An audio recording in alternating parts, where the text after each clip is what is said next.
war. Let me ask because the road to peace runs in part. It happens, of course, is Ukraine comes to us and Europe and says, give us some more money. So everybody in America loses because of what India is doing. The consumers and businesses and everything lose, and workers lose because India's high tariffs cost us jobs and factories and income and higher wages. And then the taxpayers lose because we got to fund Modi's war, okay? The road to peace runs at least partly right through New Delhi. I mean Modi's war. Let me ask because the road to peace runs in part through New Delhi. I mean, that's a lot of money. It's a lot of money. It's a lot of money. But there are some who say that we're losing leverage with China by eliminating the next thing that happens, of course. That is Peter Navarro. Peter Navarro goes on, I don't know what, I gotta be honest, I don't know what that particular show is. Goes on that interview show and makes this argument that this is Modi's war. Why is it Modi's war? It's Modi's war because Modi has taken a sovereign decision to purchase oil, gas products from Russia. That apparently, according to Navarro, makes it Modi's war. That is insane. That is insane. And you have to wonder, how do people like this get their jobs? He is White House senior counselor for trade and manufacturing. How do you get that job? How do you get that? No less, get that job saying stuff like that. That a country, and you know what? Richard Wolff is going to be on the show today. And then one of the questions I'm going to have for Richard Wolff is, what stage of capitalism are we in where, with a raised fist, one country tries to compel another country to buy their products? That is outrageous. That is outrageous. And yet, here we are, grown man saying it on TV that India needs to buy our products. And because India doesn't stop buying somebody else's products that are better, cheaper, more available, that they are funding a war that we started, we initiated, and we continue to keep going. Trump, as I keep pointing out, can always walk. Nobody is keeping Trump where he has to continue to feed intelligence, continue to feed information, continue to feed military hardware. Nobody is forcing Trump to do that. Trump could walk. Trump doesn't walk. This is Trump's war. And it makes this whole claim of, well, this is Joe Biden's war, all the more absurd and all the more ludicrous. And yet the U.S., or at the very least the Trump administration, is effectively making that argument and making it with a straight face. That clip is amazing. You would think that some level of shame, some level of humiliation, something would bug him, would grip at him in a way where he just couldn't get the words out. Even the interviewer was like, Modi's war? Even he was shocked. Modi's war? Really? Even the compliant interviewer was bewildered by what was taking place in that moment. It's like his reality was just turned upside down, like he was on an LSD trip. Modi's war? Modi's war? This is Modi's war? Yeah, it's Modi's war. And he keeps going. He just keeps going. That is the new level of spin that is coming out of Trump White House. And I would go further. It shows concern.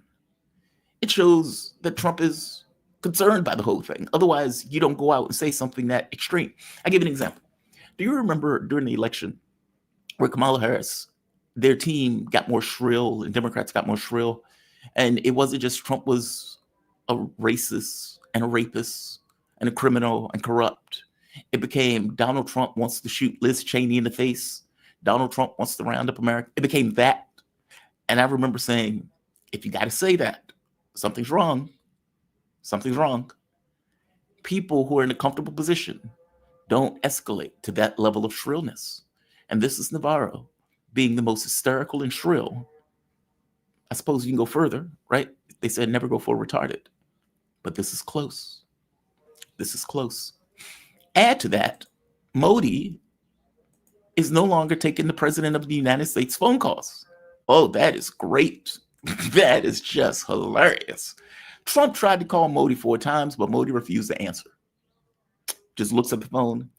Yeah, decline. Decline. I'm going to decline that phone call.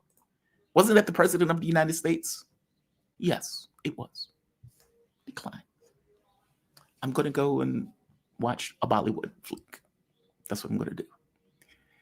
Trump, I believe today, 28th, has initiated the sanctions at 50%. Initially put them on at 25%. Now it's at 50%. I think 70% of the goods that's coming out of India are getting hit by those sanctions, at least if I remember that correctly. And so this is kind of where we are, where India has effectively told Trump to F off. Our sovereignty matters. Trump doesn't quite get that. His administration doesn't quite get that. And in the way that he thought he could bully all of these other nations. Look, India went through a colonial history, right? The US is not going to be this neo-colonial master of India in the way that Donald Trump is trying to make it using sanctions to do so. What will happen is the country in BRICS that was somewhat friendly to the United States has now become antagonistic. So they're burning effigies of Trump. You get the situation where there's a Buy India campaign that is explicit and overt coming out of the government at this point. You get people who are very pissed off at America. So you can imagine what they're going to do in regards to American products. So you can imagine what's going to happen to American goods that are going into India at this point. Yeah, this is not good. And there's another consequence. And can you think of what that consequence is? India, who was friendly to the US and BRICS, probably one of the most friendliest countries, has now gotten closer to Russia and has gotten closer to China. Talk about backfiring. Talk about backfiring. Any level of common sense, just basic, bare bones common sense, would have told you that India, A, was not going to submit, a country of what, 1.5 billion human beings, and B, that you risk in doing so, pushing them into the arms of Russia and China that much closer, wedding them that much closer into the BRICS orbit, and potentially even this whole notion of some kind of currency that all of these guys can use when dealing with each other's products, or for that matter, again, functioning in their own currency. This is the ditch, the grave that Trump himself dug based purely on ego. And imagine, God, I would have loved to have been a fly on the wall where they said, Mr. President Modi's not picking up. Damn it. Call him again. Mr. President Modi's still not picking up. Mr. President Modi's still not picking up. I wonder why. Trump overplayed his hand, as he keeps doing. And let's be honest, he doesn't fully understand the conflicts that he is engaging into. He just doesn't seem to get it. Whether it's on Russia and Ukraine, whether it's on Putin himself and what Putin, let's say, his rationale for doing what he's doing, or in this case, Modi. So he's taking the nail for that. I want to hit something before I move on to what time is it? Yeah, we have time. Yesterday, one of my guests, KJ, who I love dearly, went after Dimitri, another guest who I love dearly. KJ made his point as to why he was upset, why he was bothered. He was very animated, very annoyed, to put it mildly. He dropped like 20 F-bombs. And of course, when that happens, the chat becomes a hornet's nest. And the host, lovable hosts, get stuck in the middle of the conflict. I would say this. I will tell Dimitri exactly what happened. They're probably just waking up at this point. I'm going to send him the video where he can make his own defense, make his own arguments. I've asked KJ if he wanted to have a debate with Dimitri. It's funny. I feel when I was on Garland's show and I went after Ritter, it was by accident, to be honest. I didn't know that they had a relationship like that. But either way, I can see the fix that you put one host in when you do something like that. Fair enough. I'm going to handle this differently, though. I'm going to invite both of them on to see if they want to have a discussion. I've already invited KJ. If KJ gives the yes, I'll ask Dimitri. Of course, next time Dimitri comes on the show, I'll let him respond to anything that's being said in this particular case. And to make this more hysterical or ironic, one of my other guests went after KJ for getting something wrong. And that had to do with Eshan Sarfinajad. He was pointing out that KJ got the whole Iranian satellite thing wrong, that Iran has plenty of satellites, and that it's questionable of whether or not they were using Beidou for their targeting. My guests are effectively attacking each other. Fair enough. Is what it is. On that one, I'm going to defer to Eshan because KJ is not an Iranian expert. He's an Asian expert. I was making the point to him that, look, this was about an overarching issue that KJ was going after, and he didn't necessarily prep for this in advance. It was just kind of on the flat where he was making his case. And his case goes beyond just the individual notion of whether Iran has satellites. There's that. I do my best to make everybody, all of these people are comrades. So I want the comrades to kind of come together at the end, have their fights, come together in the end. Not to mention they're my guests, which I defend all my guests, providing they don't go rogue. I want to bring on another guest. Speaking of guests, I am joined with the man himself, Jeff Rich. And just to give Jeff's bio, Jeff Rich, there we are. Jeff Rich is an author, historian, podcaster who worked for 33 years in the government, in the machine. He worked in the machine. Now retired, he currently lives in Melbourne, Australia. Jeff has spent a lifetime of studying history and how knowledge of historical currents can help give context to our changing political winds, especially now. Things have gotten complicated. You can find Jeff on YouTube on the Burning Archive, a damn good show. Jeff, I always say this, it's a damn good show. And also jeffrichsubstack.com. Jeff, how you doing, my man? You doing okay this evening? I'm doing very well. I'd like to offer my mediation services to you, Jamal. But I know, right? I know, right? Bringing people together. And by the way, look, I mean, they both were speaking from on important issues that really mattered, and I'm sure they'll find a way through it. So yeah. They were speaking from their gut, right? They felt some kind of way. And like I was telling KJ, I get it, man. I get where Dimitri is coming from. Like, if you were in Nazi Germany and you were Randall German who felt some kind of way about your government, could you have done anything about your government? No, nothing. Like you were effectively stuck in that situation. And it actually did take other countries to kind of restrain. By the same token, KJ has a good point. What do you expect them to do? Do you think they're going to get militarily involved? Well, how do you do that? You effectively are going against two nuclear powers. You're talking about a nuclear standoff. Like, it's not as straightforward as China getting involved. I think Dimitri's thing and many people's thing, though, is why are you trading with them? And I think KJ's larger point is, well, at that point, don't you stop trading with the U.S. since the U.S. is bankrolling? No, they have good points. I think KJ was probably more right on the law. I mean, just in reading it. But is this really a law issue? I mean, obviously the law is being ignored by a genocide being committed.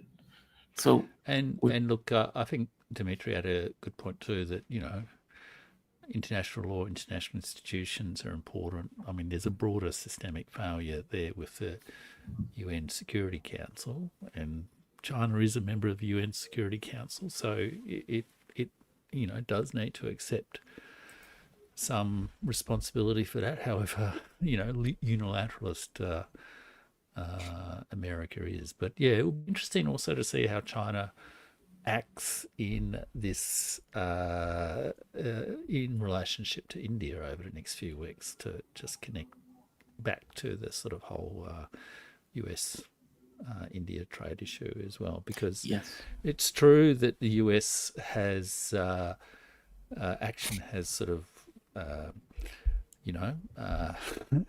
alienated the US. I'm sorry to have to ask you this, and I'm sorry to break up your flow. Can you increase your mic volume any? It's low-minded in there, that chat screaming at me. Tell Jeff to speak up. Speak up, Jeff. Jeff needs increases about like 3 or 4 days. Let me see. And there's another one. Oh, here's Jeff's audio is very low. Because otherwise, I'm not going to hear you. Much better. Much better. Yeah. Fantastic. One more thing. Thank you for the video. Okay. Yeah, you look great. I was sitting here like mystified. I was like, did my camera break? Did something go wrong in the transit? So it has something to do with the area? Is that what's going on? Yeah. The I think it's the electronic signals of the lights. And the hertz is, I mean, I don't really understand it, but the hertz thing is different in different countries. So like in Australia, you have to set your camera flicker reduction to 50 hertz, I think, but the default in the US is 60, and it's just different in different regions around the world. So as soon as I saw your flicker issues, I thought, I've had that problem. Yeah, I didn't know what I was like. Okay, I don't get this. I changed my frames per second. I did all that stuff. And I downloaded the equipment in order to get the anti-flicker thing, and it worked. So thank you for this. But please continue. I'm sorry, because you're saying something that I want to dig into. Yeah. No, so you know, obviously one assessment of what's going on with the US India trade dispute, which has become more than a trade dispute. It's really broken the strategic relationship between US and India, I think, and I think that's not putting it too far. It's not exaggerating. Right? It's actually, you know, many people have talked about destroying 30 years of work on the relationship between US and India. Yeah. So one, you know, interpretation is it's pushing India closer to Russia and to China. But, you know, India's always been very close to Russia. It really does see Russia as having had a time-tested relationship. So it's not really pushing India any closer to Russia, but it is perhaps opening up some new opportunities with China. But, you know, there are some significant strains in that relationship. So part of the question is, well, you know, how will China respond to this as well? Because it may open doors. People have talked about a thaw for some time. And with the Shanghai Cooperation Organization meeting next week and bilateral meetings between Xi and Modi and Xi and Putin, all that sort of stuff, then it may just help push things that little bit further along. But like in India, they're talking about, because India is scheduled to be chairing the leader summit of the Quad, you know, the US, Japan, Australia and India sort of cooperative arrangement. It's meant to be happening in September or October, and India hasn't scheduled that leaders meeting. And a lot of people in India are speculating that the leaders meeting won't happen this year, partly because of all this business. So, and you know, leaders meetings, Quad's been going for 15, 20 years, something like that, and it hasn't always had leaders meetings, so it goes up and down in terms of the intensity and the value of the cooperation at a leaders level. But the fact that what has been seen as a centerpiece of America's Indo-Pacific strategy has fallen apart potentially, or at least been demoted in status as a result of these actions by the wild Trump administration. I mean, it's an absolute catastrophic era of US foreign policy. Oh, you're muted, Jamal. It puts me in mind. They're having prayers here. Okay. For some reason, I love men screaming. I get a kick out of it. I don't know what they're saying. It's just very harmonic. It's like you're just screaming your praises to Allah, just unabashed. It puts me in the mind of 3 people in the car: black guy, white guy, and a Hispanic.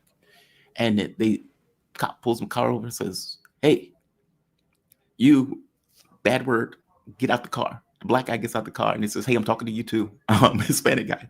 It puts me in mind of that. India thought we can play both sides. We can do both.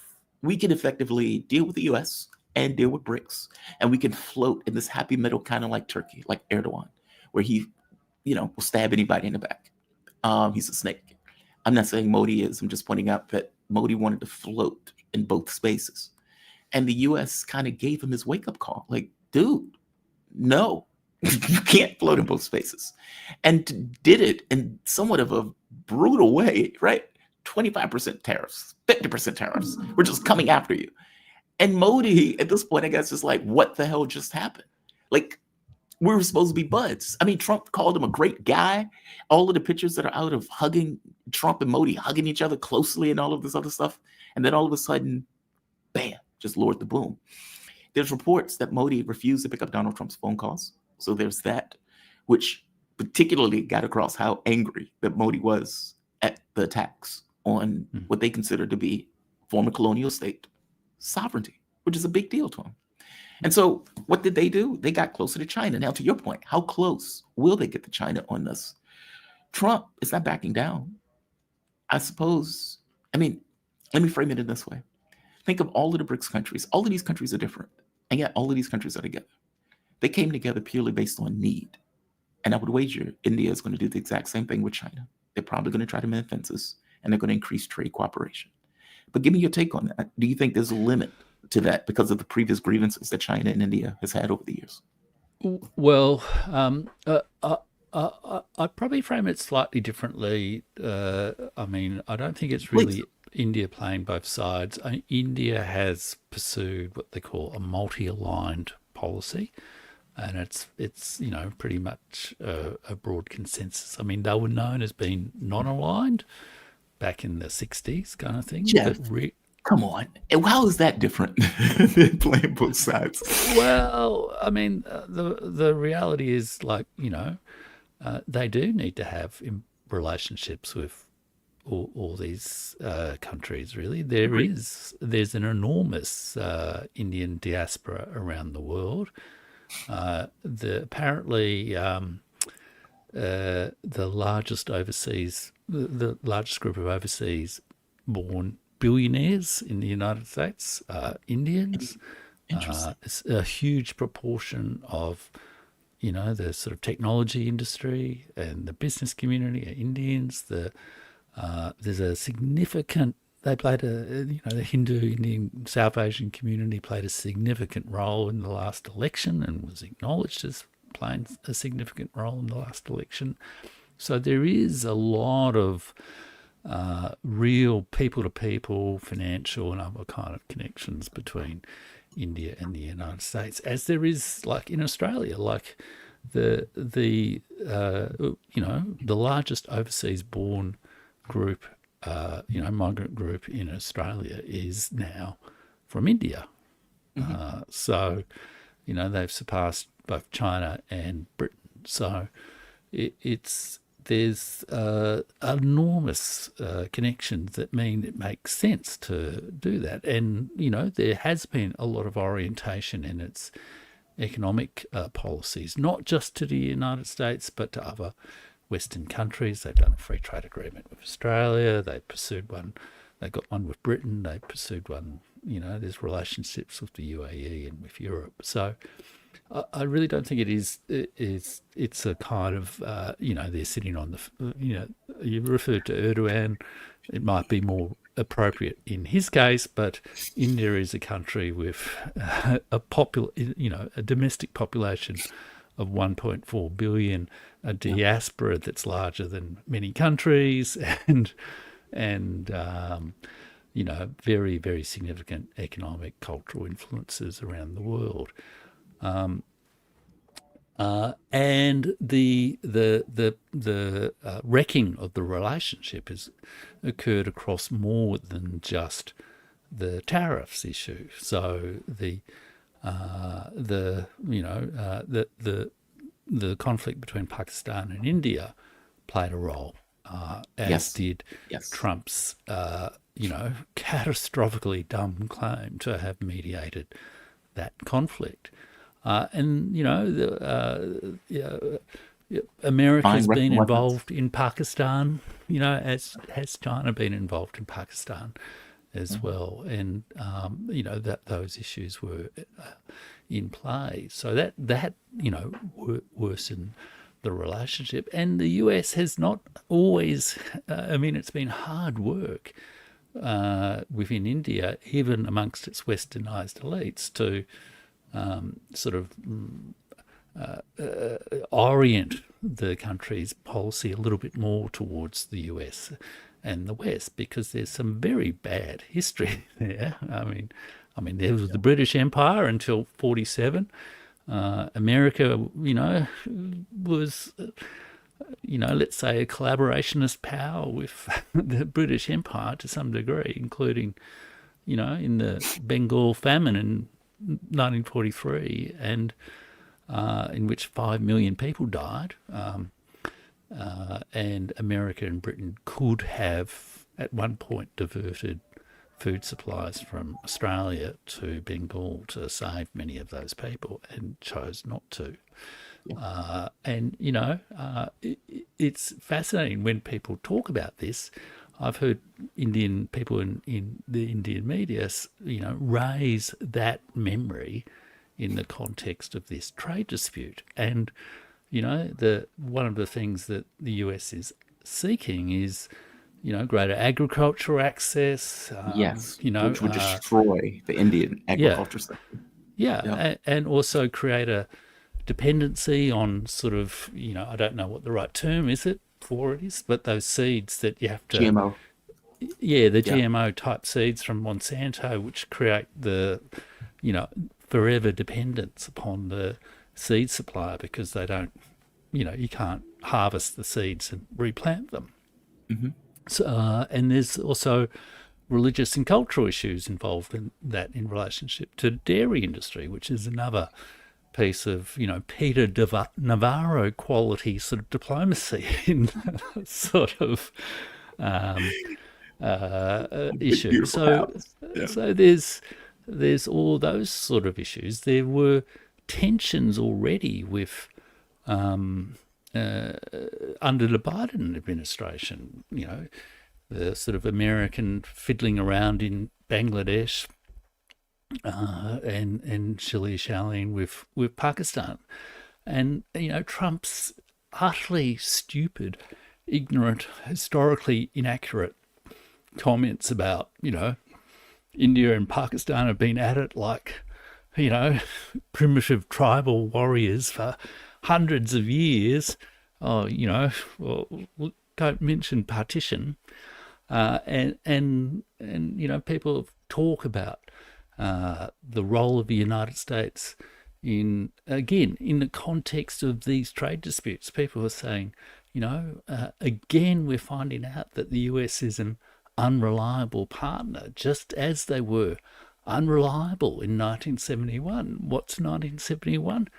That's, the Bangladesh Liberation War, partition of East and West Pakistan, where, it was one of Henry Kissinger's more notorious interventions. The Russian Navy sent warships to sort of protect the sort of Bangladeshis from sort of US intervention in 1971. There were tensions over the acquisition of nuclear weapons and supply of, nuclear material to India for years, including in Australia. It was only, within the last 10 to 20 years that Australia lifted its uranium export ban to India, and significantly improved its relationship to India as a result. So there's all these historic tensions that cross cultural, political, economic, and strategic sort of issues. And also, when you watch, Donald Trump talk about anything, but a lot of the other American representatives, like Scott Bessent or Bessent, whatever his name is, and Peter Navarro, all the Indian commentators are just saying, these people have no idea what modern India is. They have absolutely no concept of the country, its modern state, its historical legacy. It's, people talk about its civilizational heritage, but that in a way is also about a pride about its culture and all this sort of thing. So all of these issues have just been like a bull in a china shop. The US government administration has just gone in and totally trashed that relationship. So, but on the other side, in terms of relationships with China, that is complex. I mean, there was a war in 1962, there's the border dispute, there's, if you like, people talk about the Thucydides trap between US and China in terms of tension between a dominant and a rising power. But in a sense, there is also that similar tension within Asia itself between, China that has risen miraculously over the last 30 years and India, which is now rising similarly on a little bit of a delay, but also in a way, China needs to, create, have the magnanimity to create some space to allow both India and China to be sort of major powers in Asia as well. And in some ways, Russia is the peacemaker, the peacemaker. Yeah, the bridge between them. And I think it's not insignificant that in the last couple of weeks, there have been several, very high-level delegations meetings between India and Russia. Jaishankar was there in, I think, last week. And one of the things he said was India has changed its perspective on participating in a sort of Eurasian free trade agreement, which will have, enormous economic implications and sort of security implications and, de-dollarization type implications. And the National Security Advisor was there as well as the direct contact between Modi and Putin. And the relationship between Modi and Putin goes back decades as well, even before he was Prime Minister, when he was Chief Minister of Gujarat. So it's, there is some talk about Russia, I guess, helping find a bit of a happy medium or a happy common ground where India and China can sort of manage their disputes. And those disputes are not just being resolved now as a result of what Trump has done. There's been, years and years and years of work on, managing those tensions, which are, perhaps now being given an extra urgency. And I think we might well see quite a few, significant moves on that front over the next week or two. Yeah, I suspect we will. I mean, okay, just the U.S. is putting countries in a position of us or them. India didn't want to play us or them. India wanted to do both, which is why I said, I don't think I used the term fence-sitting. I think I said they were trying to play both sides. Yeah. Trump is not, that doesn't seem to be in his mindset. And as you point out, he doesn't have a good take on history. The things that he says are just mind-blowing sometimes. Like, Putin just doesn't like Zelensky. It's like, dude, it's not about him liking Zelensky. He's not legitimate. And if you're dealing with Russia, who's very legalistic, and the way that they look at the world, they're like, that guy's not. There are legal reasons for us not to just make a deal with him when the next guy can just blow the deal out the water saying this is not a legitimate deal, right? Like, he doesn't seem to get the basics. It's almost like he goes out with a script, but he forgets the script after he says whatever he has to say when it's conciliatory. When he says something that's true, and it's like, okay, maybe he does get this, and then later on it's all BS what Lavrov is saying, that they won't sit down with Zelensky. It's like, it's not BS. It's the weirdest thing. The Russians will tell exactly what they want. They would like literally detail item by item. And then Rubio or Trump will come out, we have no idea what the Russians want. And I feel this is about India also. It's like, if you understood the historical context, kind of like with Japan, or not Japan, China, with this notion of we won't go back to this humiliation, this century of humiliation again. That's just off the table. This is not something that we would accept. India is very similar in that sense, going back to their colonial roots. You have a country that is massive, 1.4, 1.5 billion people, and you, the upstart on the block that's only been around for about 400 years, is telling India, giving them demands, and not just giving them demands, trying to punish them with sanctions. It's just outrageous. It really is. Yeah. I want to play this clip by Navarro, since you mentioned Navarro. And this clip is the funniest thing in the world to me because, and I want to get your take on this. Does this show desperation? I always think when a group gets very shrill that there's something wrong. Like there's confidence is one thing. Shrillness indicates something else. Navarro in this clip sounds very shrill. And it's not just this clip. There are two. And I'll play them back to back just so to get your take on both. This is the first one where apparently a war that the U.S. started is now, of course, Modi's war. It happens, of course, is Ukraine comes to us and Europe and says, give us some more money. So everybody in America loses because of what India is doing. The consumers and businesses and everything lose, and workers lose because India's high tariffs cost us jobs and factories and income and higher wages. And then the taxpayers lose because we got to fund Modi's war. Okay. The road to peace runs at least partly right through New Delhi. Modi's war. Let me ask because the road to peace runs in part through New Delhi. I mean, that's a lot of money. It's a lot of money. It's a lot of money. But there are some who say that we're losing leverage with China by. I love the fact that he's pointing out the obvious thing, right? Hey, you realize you're pushing them closer to China.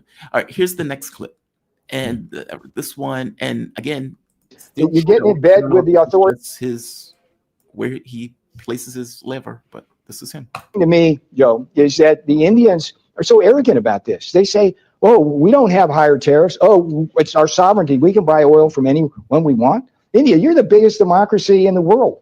Okay? Act like one. Side with the democracies. You're getting in bed with the authoritarians. China, you've been at quiet war with them for decades. They invaded Aksai Chin and all your territory. These are not your friends, folks. Okay? And the Russians, I mean, come on. With a direct appeal to the listeners. Yeah, to me.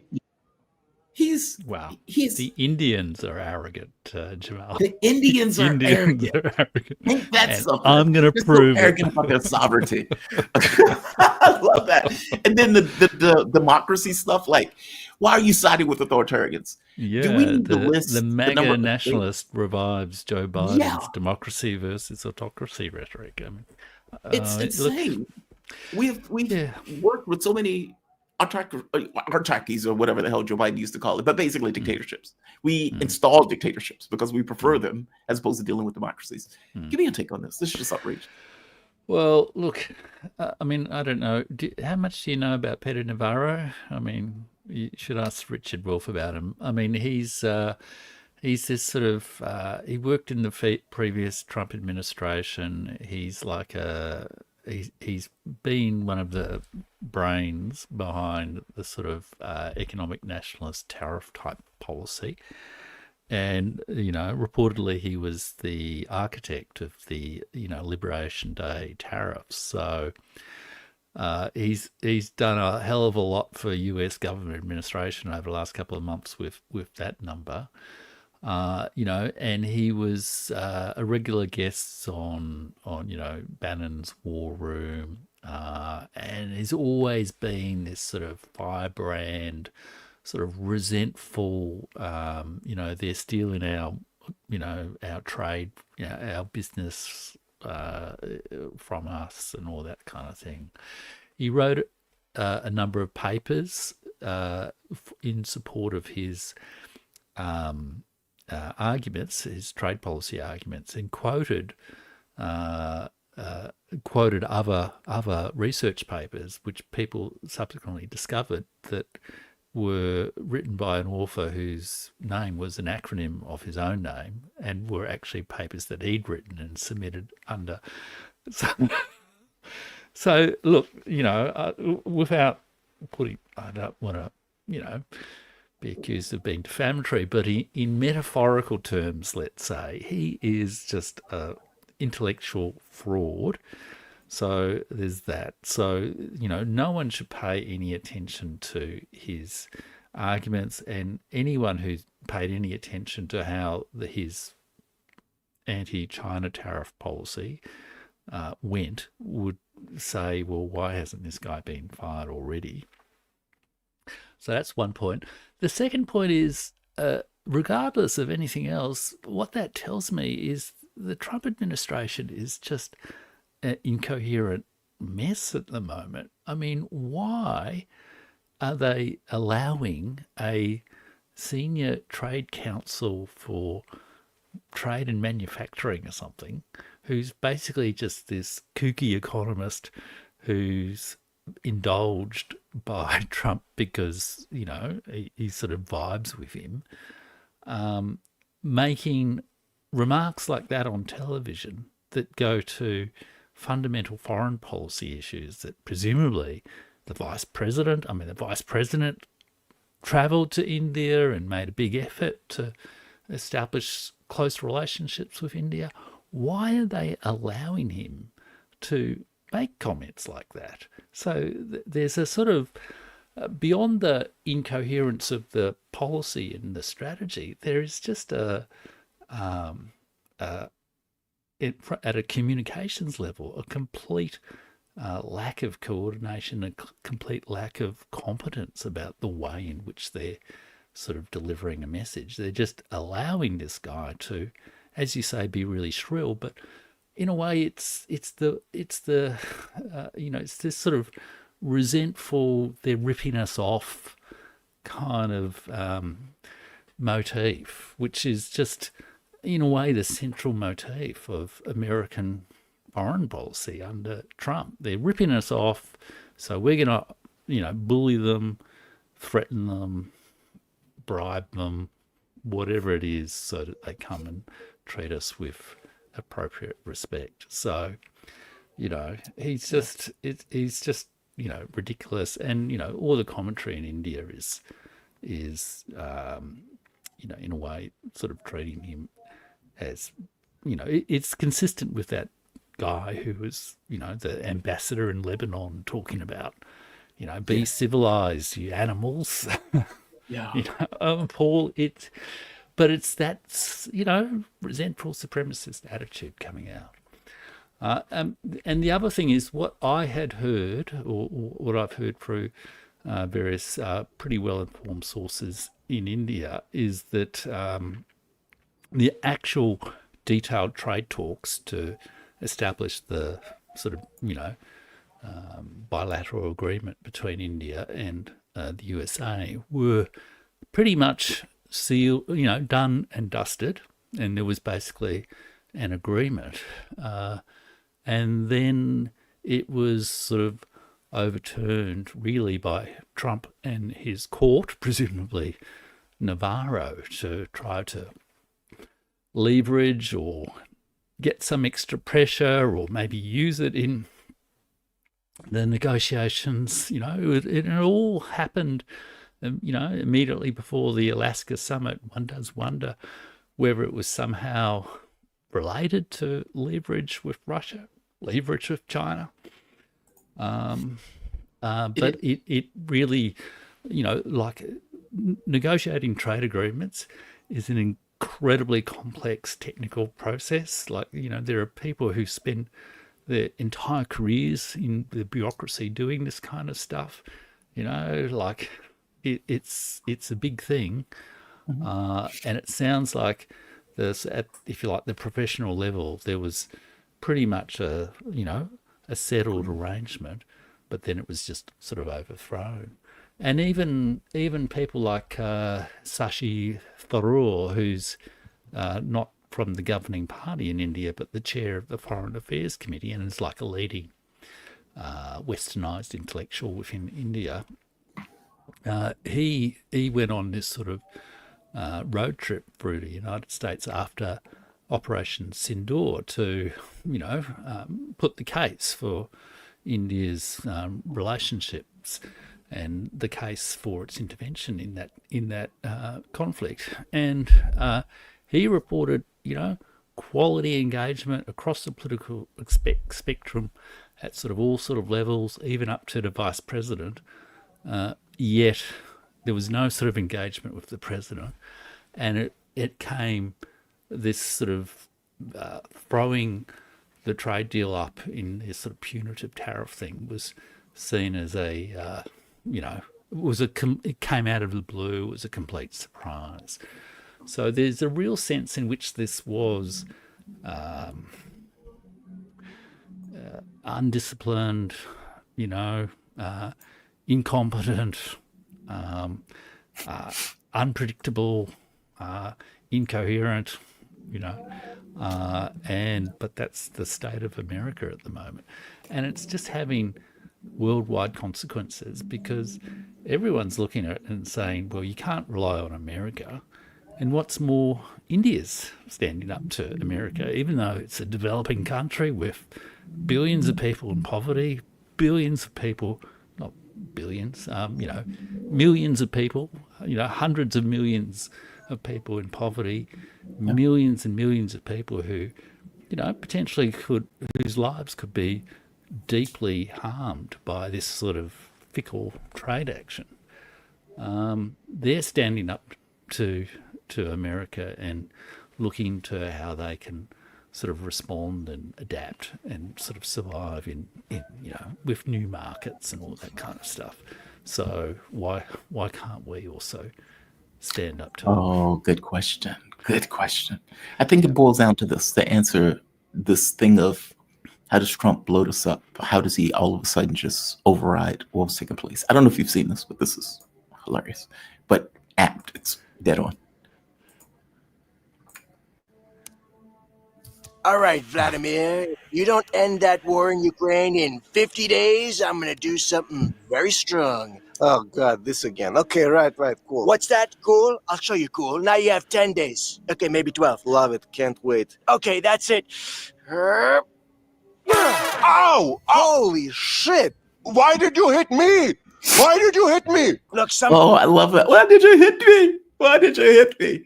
Yeah. But that is apt, right? I mean, Trump has no cards with Russia. He knows it. He can walk, but he doesn't do that. And there are various reasons why I suspect he doesn't want to walk. He wanted a deal walking. He's going to get screamed at by all sorts of corners in the US, Europe, and everything else. Oh my God, I can't believe you abandoned Ukraine. That's the only reason they lost. He wants a deal. Now, the problem is he has no cards on the Russian side. And so his thought is, I need to get cards on Russia. If I could somehow, wound Russia in regards to people who are buying oil from him, maybe that'll give me some cards on Russia. Oh, I know. Let me go after India. And it's like, hey, why didn't you, further in that clip, he says, why didn't you go after China? They're buying more oil. And it's like, it's complicated. Yeah, it's complicated, right? They have rare earth minerals. They have an economy that stood up to us last time we had a trade war. They didn't back down, et cetera, et cetera. Xi Jinping wasn't taking my phone calls. So I'm not going to go after them. I'm going to go after you. It's that. Like, I suspect they blew it up because all things being equal, they're looking for ways to try to get some level of leverage on Russia. And India was their gateway, and they tried to do so. Not to mention, I think they want to go after BRICS. But yeah. There is that theory that it's sort of like, his foreign policy is in complete tatters. The tariffs have failed, the Russia conflict issue has failed, the Iran conflict didn't really go as planned, although you could say that they have achieved some level of success there. The Israel issue is just disastrous. So, where can they get a win? So that's one explanation, I guess, and people are searching around for possible explanations. I have heard another theory that, in a way, it's about it is actually related to the conflict with Iran and Greater Eurasia, but also with potential interests in Pakistan as well. So, it seems bizarre to say this, but, Stephen Witkoff's son and Donald Trump's son both invested in all these weird sort of crypto type schemes that are based in Pakistan. And there's also Pakistan is a huge crypto scene. Yeah, apparently that's sort of, I guess, the bait perhaps Pakistan is offering the US for whatever sort of, military security type cooperation that they want. And in addition, the southern part of Pakistan is strategically, China has sort of a trading port base there, and it's crucial to sort of some of the sort of transport infrastructures that would, connect the Indian Ocean to Western China. And there are also, minerals and that sort of thing in Pakistan as well. So there's the commercial bait, which, and John Helmer analysis of Trump's character is, look at the most base motives possible, and that's probably the simplest explanation for Trump's behavior. And his son is invested in this sort of stuff, and his special envoy has invested in the stuff. But then he's just appointed this ambassador to India and special envoy to South and Central Asia. Right. And the guy's not an ambassador. He's sort of like, he's a MAGA loyalist who's apparently doing the personnel appointments, which is an important role within the White House. And it's created some anger within India because you're saying, being ambassador to India is not a big enough role. It's just, it's sort of almost as if he's the new Governor General of the British Raj of South Asia. Yeah, that's not going to be received well. And but some people have said that this the other thing about Pakistan is it borders Iran, and one of the areas Pakistan's having difficulty with, there's a liberation independence movement in Balochistan that borders and goes into Iran as well. So, some people have said, Pakistan is a direct military access route for the US if it did actually want to attack Iran. Now, I don't know whether that's true. I'm so skeptical of that. Yeah. Because if you remember Iran, Pakistan was very loud. Maybe a country being loud doesn't necessarily mean much or mean anything. But if I give them credit for what they were saying, they were outraged by the attacks on Iran, saying, how dare you do this? We'll have your back, whatever that means. Yeah. So, but then the general, I can't remember his name. He had a one-on-one sort of luncheon with Trump in the White House as well. So, which again is sort of not exactly diplomatic protocol for a military officer to meet with a head of state. With the president, and that is weird. Yeah. So I suspect it's probably more corruption and, not that I want to make allegations, but alleged corruption. Keep you in safe legal ground, Jamal. Yeah. And the sort of sense of trying to get a win somewhere. But, who knows if there are grander schemes involved. Yeah, that's fascinating. I think I agree with you. Trump made a serious mistake on this. And, be nice to your friends. You be nice to your friends. And in this case, India, at the very least, was a friend that you had kind of like a nose under the camel's tent and bricks. Yeah. At this point, I don't know if that's going to remain to be true. You hit me about clash. Well, first, international law. I want to go back to that. Oh, yeah. This was a conversation that I think I was having with Dimitri. And obviously, I'm one of those people that don't believe in international law. I don't think it exists. Now, it could exist if you had a Leviathan to ensure it exists. But short of a Leviathan, it's not real. Like any law, no law is real if it's not defended. And you can say, well, it's defended if the countries come together and do that. Yeah, but you have cynical countries that have a imperialistic, or let's say exceptionalist point of view about themselves as it relates to everyone else. And so, no, the moment that you get these kind of blocks and you get countries that do as they will and people suffer as they must, then how do you point to international law as a protection? Because I guess my main point is this. Oftentimes, law is restraint, right? Like we don't want you to murder. We don't want you to steal. We don't want you to kill. We don't want you to do, et cetera, et cetera, et cetera. These are things that we want to restrain you as human beings from doing. Okay, let's accelerate that or escalate that from the level of the individual to the country. As countries, genocide is wrong. We frown upon that. As countries, having a rape culture is wrong. As countries, subjugating a population, criminalizing speech, et cetera, et cetera. We don't like these things. So we want to create laws and a legal structure to say this is bad and this is against international law. Okay, but what happens when it's flagrantly ignored by various countries, not just one or two, various countries? Any country that has a nuke, it's continuously ignored. Any country that is of sufficient size, it's going to be ignored. And so it's like you have a few stragglers, or the smaller countries would prefer those laws for their own security and protection because they don't want to be invaded and they know they can be invaded. But again, the minority in this case is the one that effectively suffers from the fact that the international law, as it's so called, is completely blown away. Like, how is it real? I mean, I don't think laws are real anyway, they're legal fictions. But how is it real if it's continuously blown away?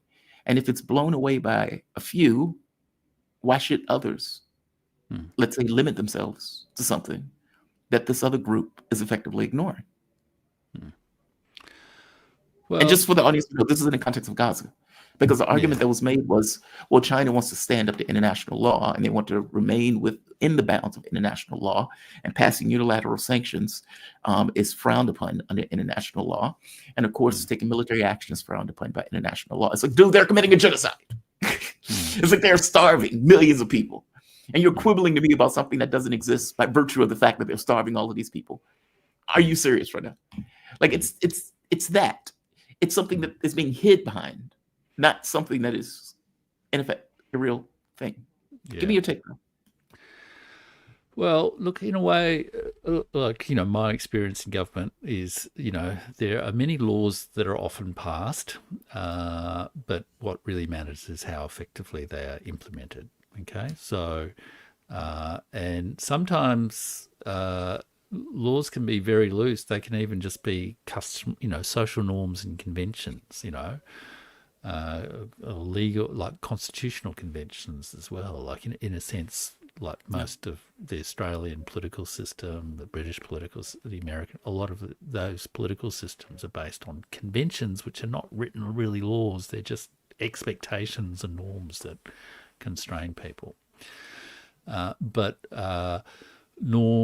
laws can be more or less effectively implemented. And In I countries. think, In in all countries. And over time, like sometimes the law falls into disrepute and, it becomes the Wild West. But then Well, sometimes, I just want to point out, the reason why I'm saying in countries is because there's a legal structure where you have cops that can come to your house, beat you up, and take you to jail. true. What does it look like on an international scene? Yeah. Well, I think in a way the law still operates as a constraining factor in the international scene, and I think clearly in the case of Gaza, that has not been enough, if you like. Without I'm just trying to be brief without going into all the issues. It's outrageously not enough and all that sort of stuff. So please don't. No one should think I'm diminishing it or anything like that. But I feel it's sort of throwing the baby out with the bathwater to say that because it's not just the Gaza situation. There've been numerous cases where international law have been defied and ignored and disregarded, particularly by the United States, because it has had such a unilateralist approach to its foreign policy over time. Intervening through regime change and assassinating foreign leaders and covert operations and all that sort of thing is, nominally illegal under the United Nations Charter, and yet, it's been standard operating procedure for the CIA for 30 years and screened on Hollywood joyously, well, did I say 30 years? 80 years.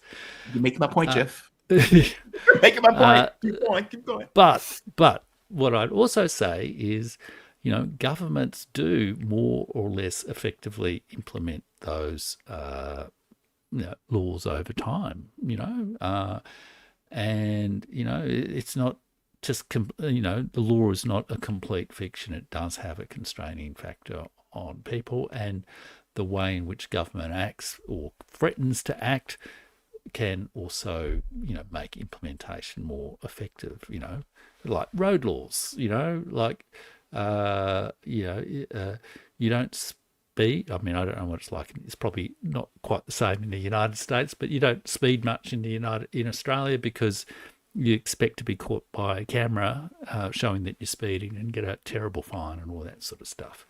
So people obey the law if they think they're going to get caught, and that constraint is broken down in terms of international law, particularly for, unfortunately, three key players who are on the UN Security Council, who are the cabinet of the international, government, France, Britain, and the United States, who have, repeatedly, recklessly supported breaches of international law.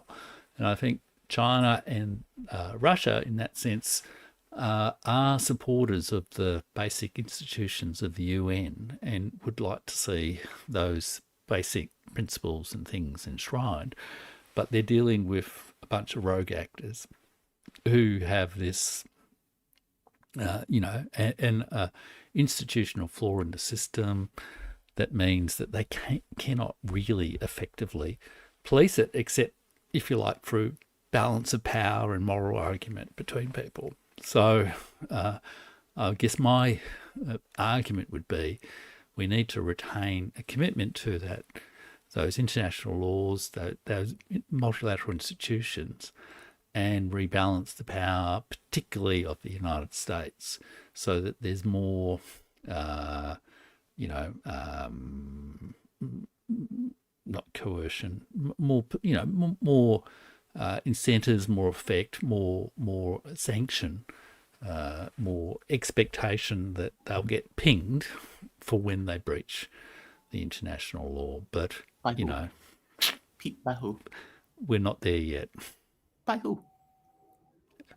By who? Well, true.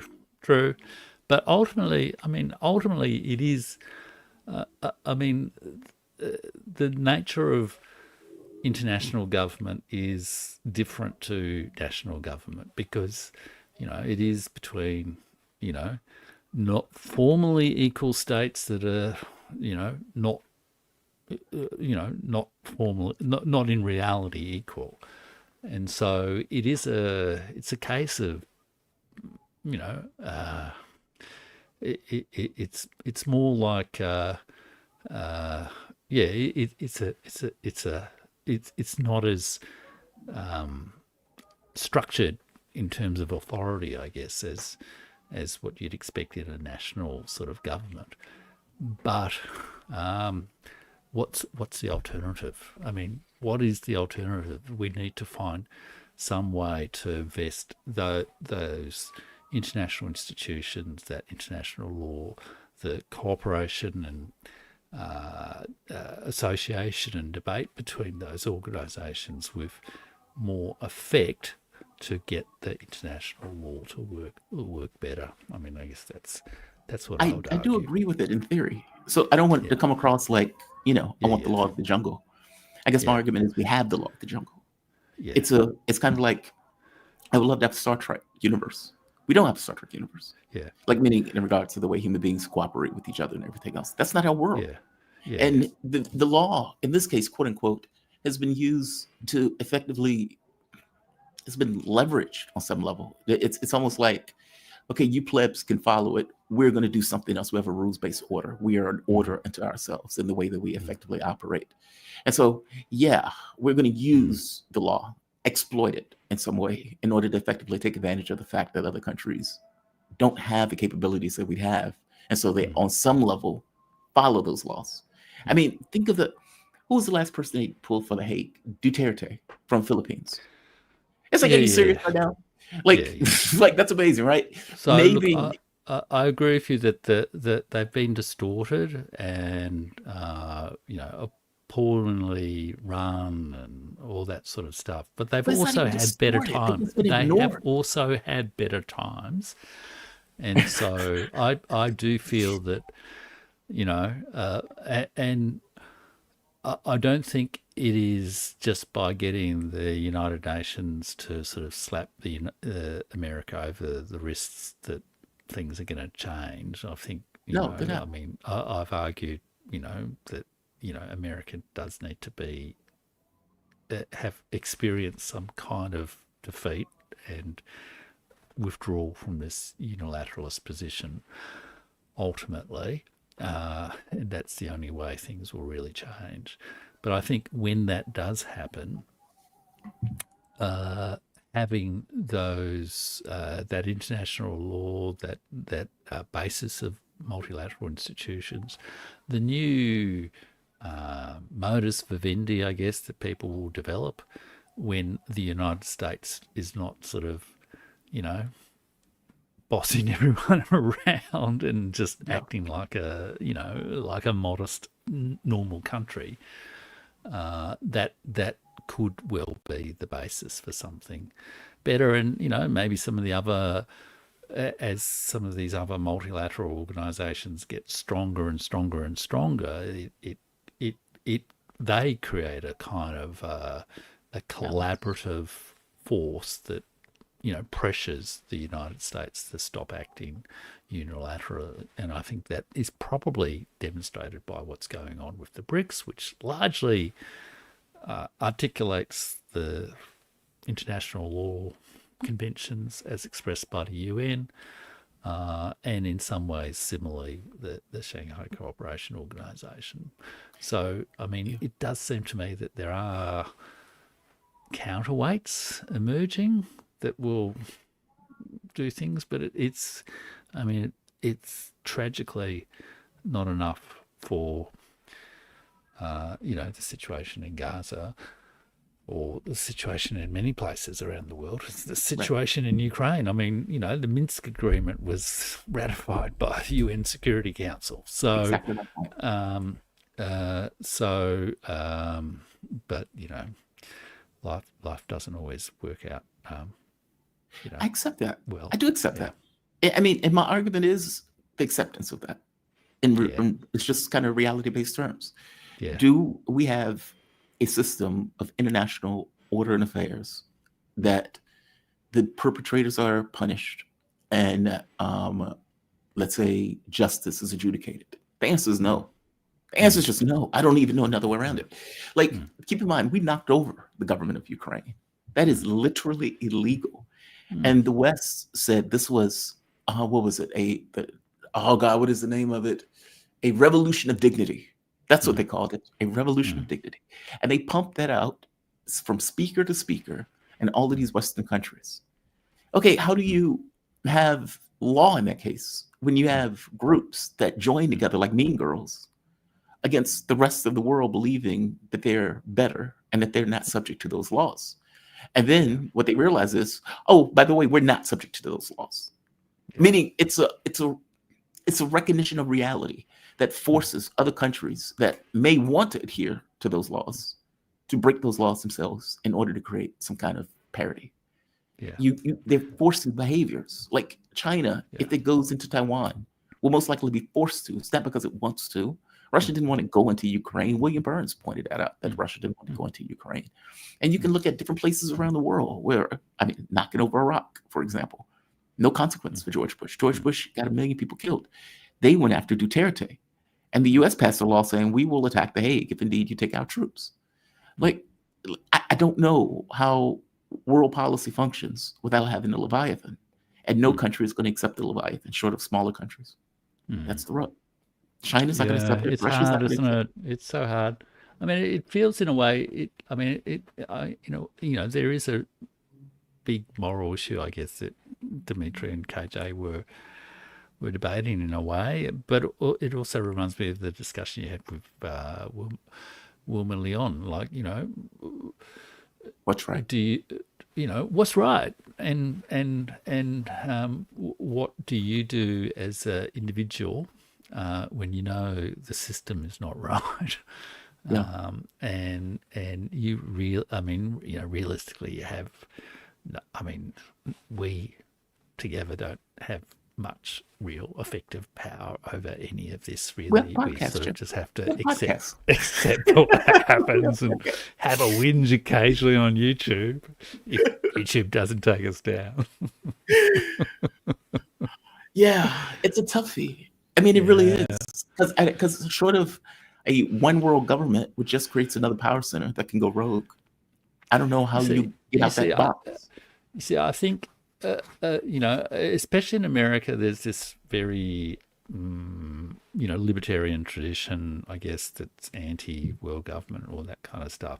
And I do feel one needs to think of world government, international government in a sort of associational sort of way. Like, there's never going to be unity. It's not the same kind of thing. It's like, people used to talk about collegial government in universities and things like that. It's sort of like the way, the professors would sort of deal with each other rather than, my dear sir, rather a manager my and good a honorable boss gentleman. kind of thing. Yeah.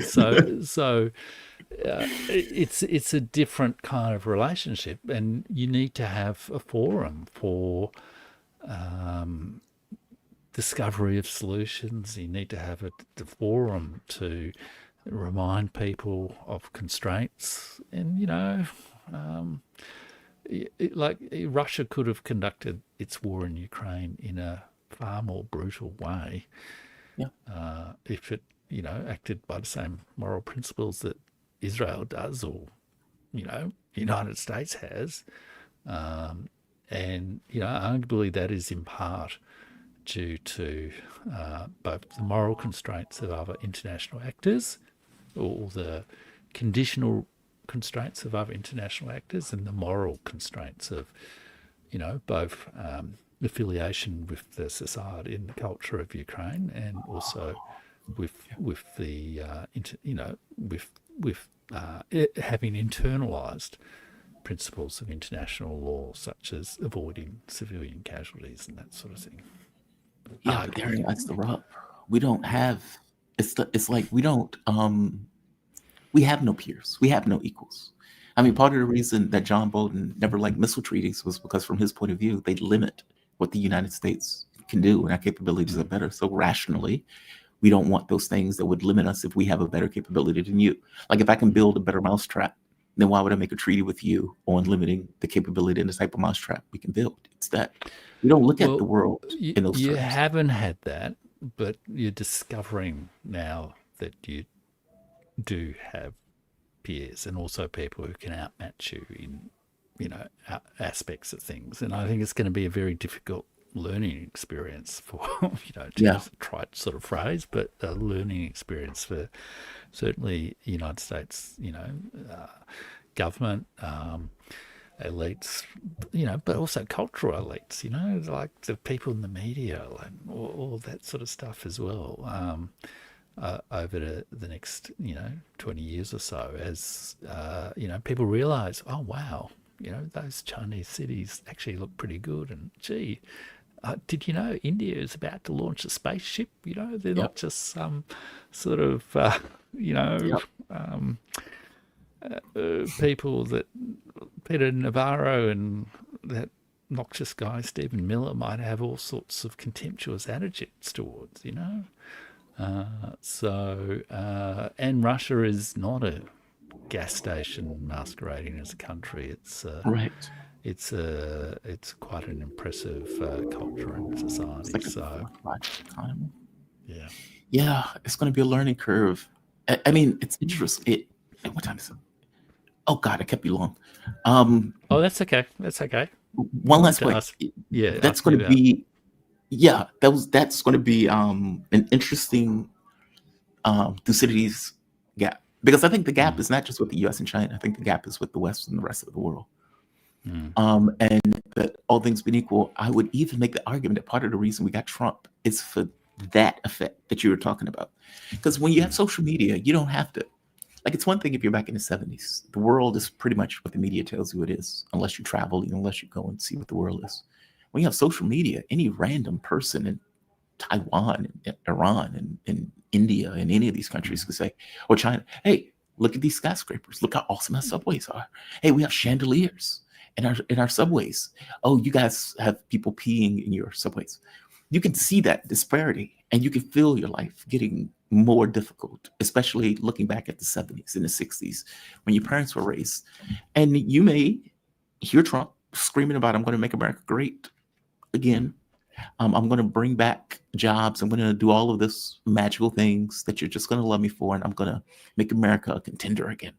And then you see Trump humiliating European leaders. You see him bringing in leaders and effectively trying to make uneven bargains where he can lord over the leader after he makes the uneven bargain. Like saying, look how I took advantage of them. Isn't this awesome? Isn't this great? This is how America should be treated. You may have some Americans that say, yeah, this is what I want. Even though in material situations, nothing real is taking place. Their life is getting worse. But you get the glamour of an actor, pretending as he's doing a role. I don't know. I mean, I agree with you, though. But it's not going well. I mean, and, I guess how many times can the illusion be maintained? He tries. He's going to try, but I guess, there's this great book that's come out recently by, I think it's Amitav Acharya, called The Once and Future World Order, which, part of its argument is we need to get over the West versus the rest kind of idea, that in fact, cultures are always intermingled, and a lot of the things that we think of as the West are actually the shared inheritance of many cultures from around the world, including, the United Nations Charter and a lot of the things we think of as, Western human rights and all that sort of stuff, ideas of world order. There have been many, cultures that have contributed to that.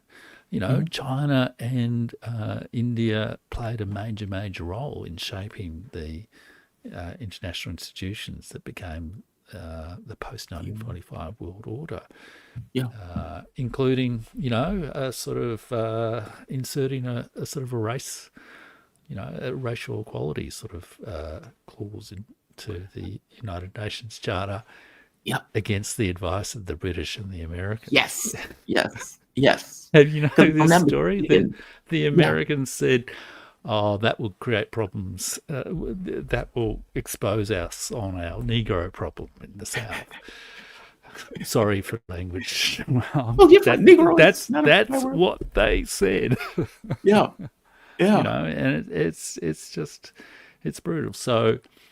So I think starting to break down some of that and having more respectful dialogue between the West and the rest would be really good, but it's not going to happen under the Trump administration. But I don't know. I think people in India, people around the world are just saying, I mean, this administration is so inept, so out of control, but they're on borrowed time as well, and so they're sort of preparing for whatever's going to come next. But whatever comes next has got to be better than what preceded Donald Trump as well, because that wasn't great either. I don't know that's true. Like, for example, if you think back when they had Ronald Reagan, and you had leftists screaming, "Oh my God, this guy's nuts! This guy's an actor! This guy's losing his mind," and then you end up with George Bush, and it's like, "Oh my God, this guy's nuts! He's incompetent! Well, how on earth can he get in office?" Then you get Donald Trump. This is not a progression of greatness. This is the opposite. And even with the Democrats, it's the same thing, right? Yeah. You get Bill Clinton, who they have a picture of Bill Clinton with the stain on the presidential picture. I don't know if you know that. Like, the artist put it in the picture itself because the stain where he sold. Well, you know what I mean. Yeah. It sold his britches when Monica Lewinsky Yeah. was giving him favors, quote unquote, presidential favors. Yeah. Okay, that's humiliating. And the whole NAFTA stuff, the trade deals, all of these things, like gutting medic welfare, the Telecommunications Act, which effectively broke up where you don't have to be honest in media, so anybody can say whatever they want in media, and it's fair game. Like that's Bill Clinton. You go to Obama, smoother operator, but again, you can say Obama saved the country from the standpoint of the mortgage crisis, but all those people lost their homes, the war in Ukraine, the destruction of Libya. I mean, none of these things are good outcomes. It seems to just continuously get worse, with the culmination being Trump. I don't know if a J.D. Vance is going to be better, and I don't know if a Democrat can beat the Republicans. No. Despite how bad Trump is. So it's a big problem. Well, I did that video earlier in the year about US needs regime change. We do, but it needs to be root and branch. Like it can't be. It can't just be like, okay, this president left.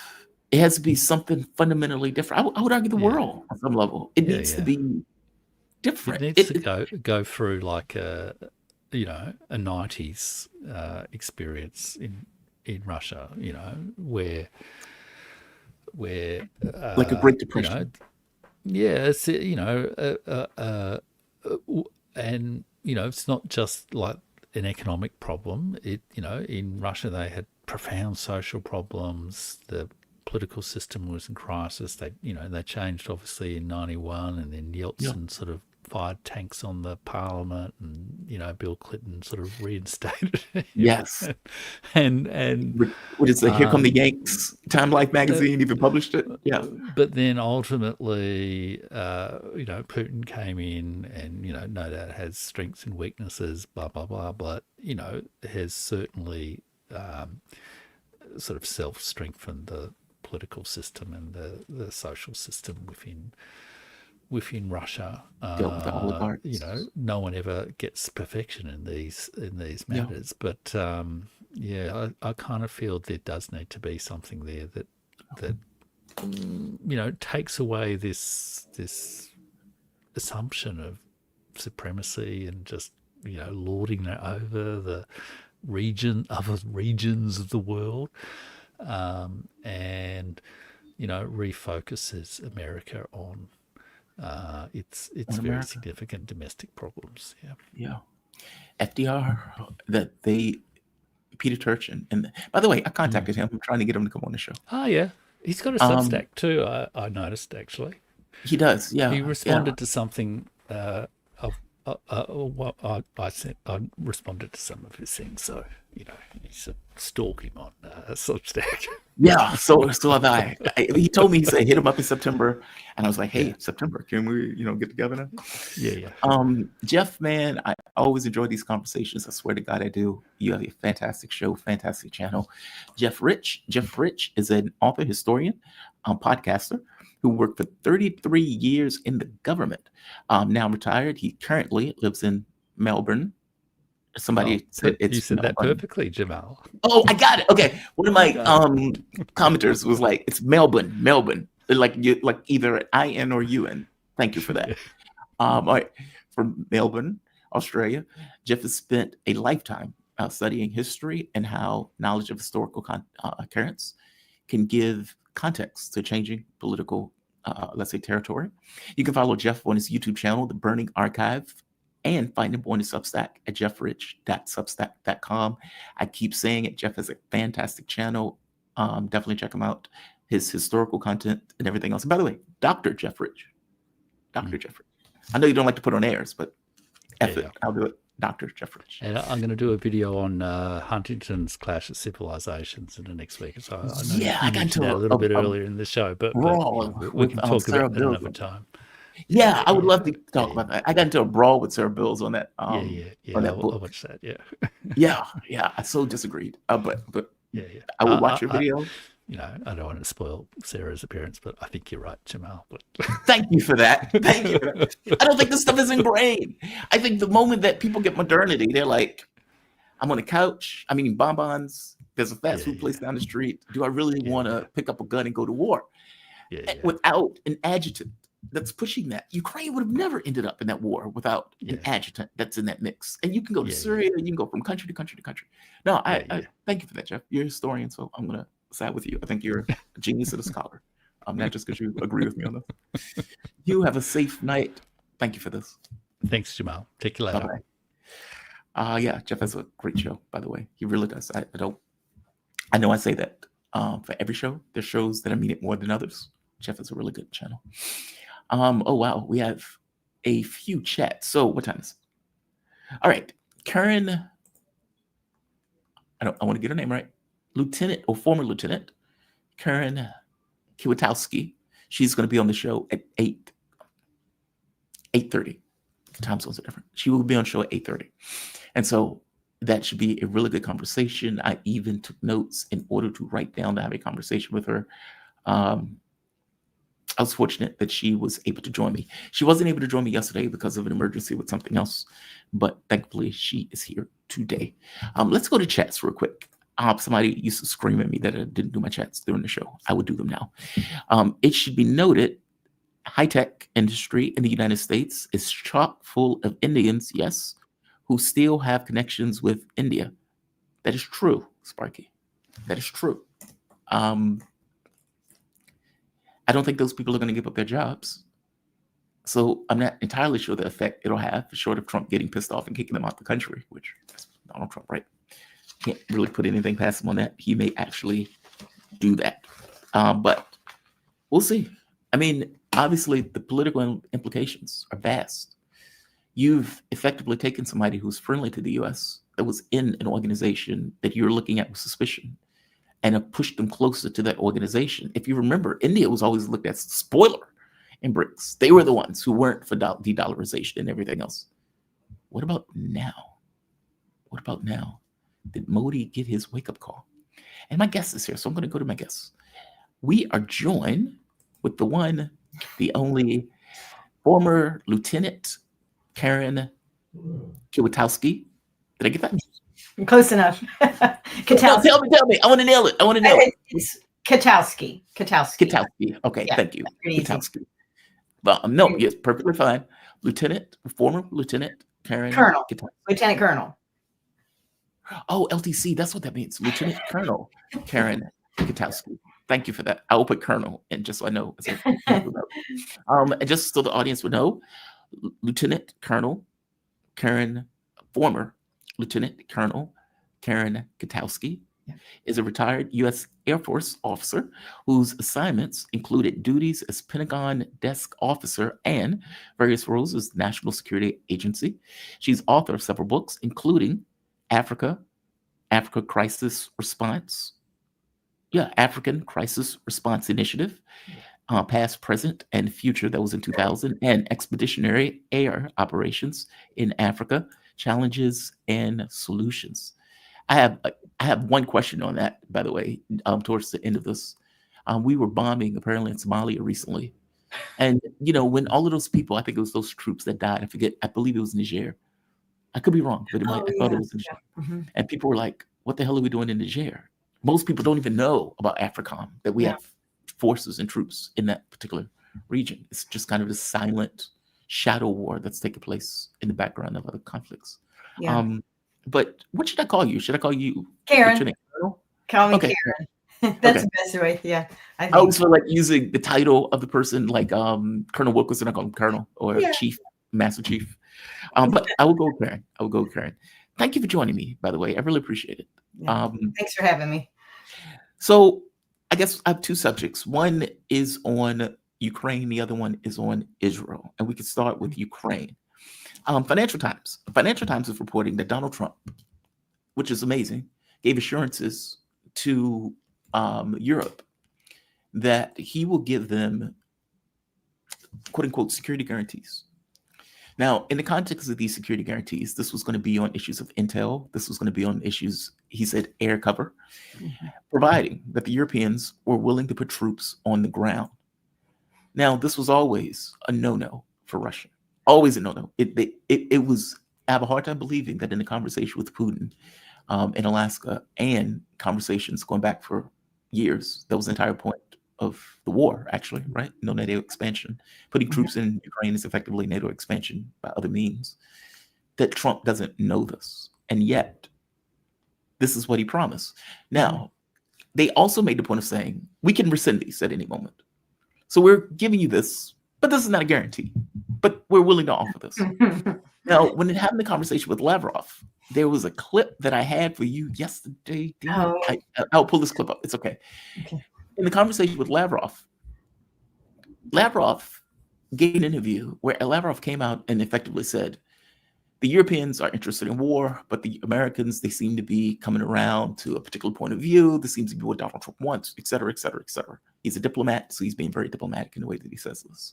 I guess my question is, who is Trump lying to? The Russians? Or the Europeans? Well, lying to somebody. he's lying to the Europeans, I think, and he's lying to the Russians.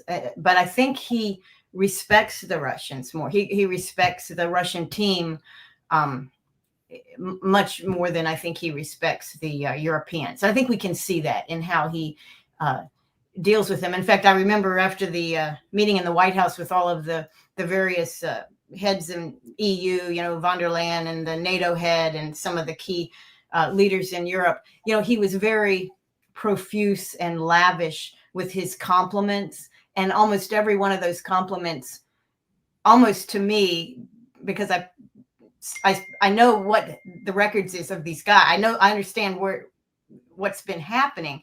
And his compliments were really backhanded in some ways. You know, like he said to the German leader, Merz, he said, you're so popular in your own country. That is a bald-faced lie, and everybody knows it. I mean, he's the least popular. His support is collapsing. It's down below 30. I don't know. It's in the 30s, 30 percentile. So I almost thought Trump was trolling them or somehow just exercising his power over them, which I, you know, we've seen him do this. You know, he's very much competitive. You know, he's very much the kind of guy that grabs your hand and shakes it harder, you know, to show you that he's, you know, he's the boss or something. So I think he's definitely lying to the Europeans. I don't think he respects them. I think he respects Russia a little bit more. And really, you kind of have to. Russia's winning the war. Russia has not lied in any way that we can verify from the very beginning of this. They said why they were invading, to protect the Russian speakers in the Donbass. They said what the objectives of the special military operation was at the beginning. It had several objectives. None of those have changed. And none of those, of course, included taking over all of Ukraine. None of them included going further to the west. You know, it's not an expansive program. It's a very focused operation, and they've never varied from that. So, you know, I wish Trump would be more like Putin in the sense of being very clear and consistent with what he says. He isn't, I think. So I don't know. He's hard to figure out. Trump is. I don't think many of us normal people have dealt with a Trump before in real life. You know, he's very my dad. Yeah, he's a strange one in some ways. My dad, he was a habitual liar. Dad? My dad was a habitual liar. So yeah, I'm familiar with habitual liars. Okay. It's like when I see him, I'm like, oh, I know that guy. You know that guy. Okay, well there you go. That's it. Yeah, and he. You know, I remember when Bill Clinton was the president, and Bill was very likable. I remember I knew a military guy in Aviano. He had to go to the White House to get a medal. He had done something. You know what he did?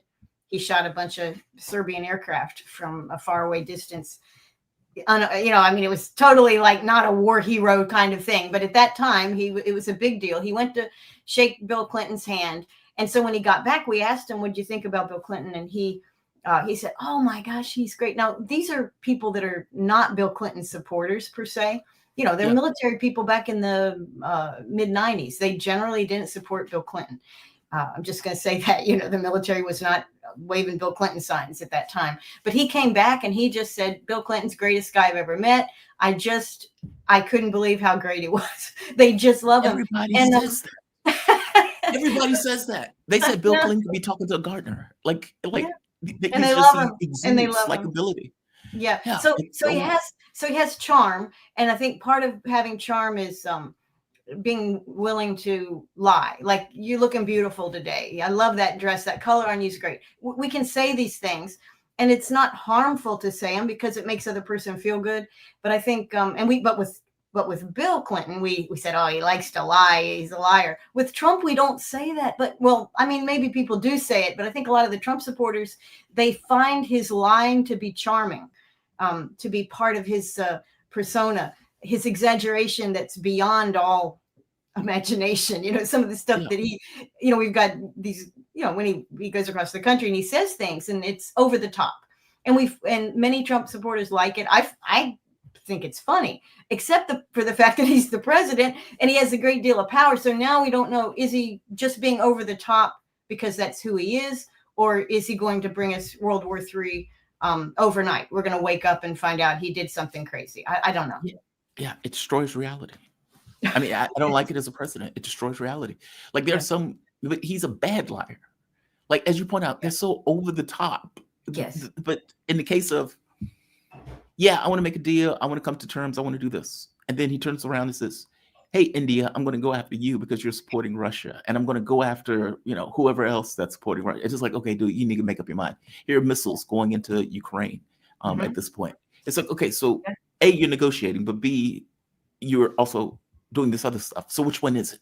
Yeah. And I guess on some level, you can make the case that he's trying to use that stuff as leverage, or to try to find some leverage. Yeah. He's a manipulator, and he likes to use leverage. The idea of making deals, that he's made his career on, and there is something to that. But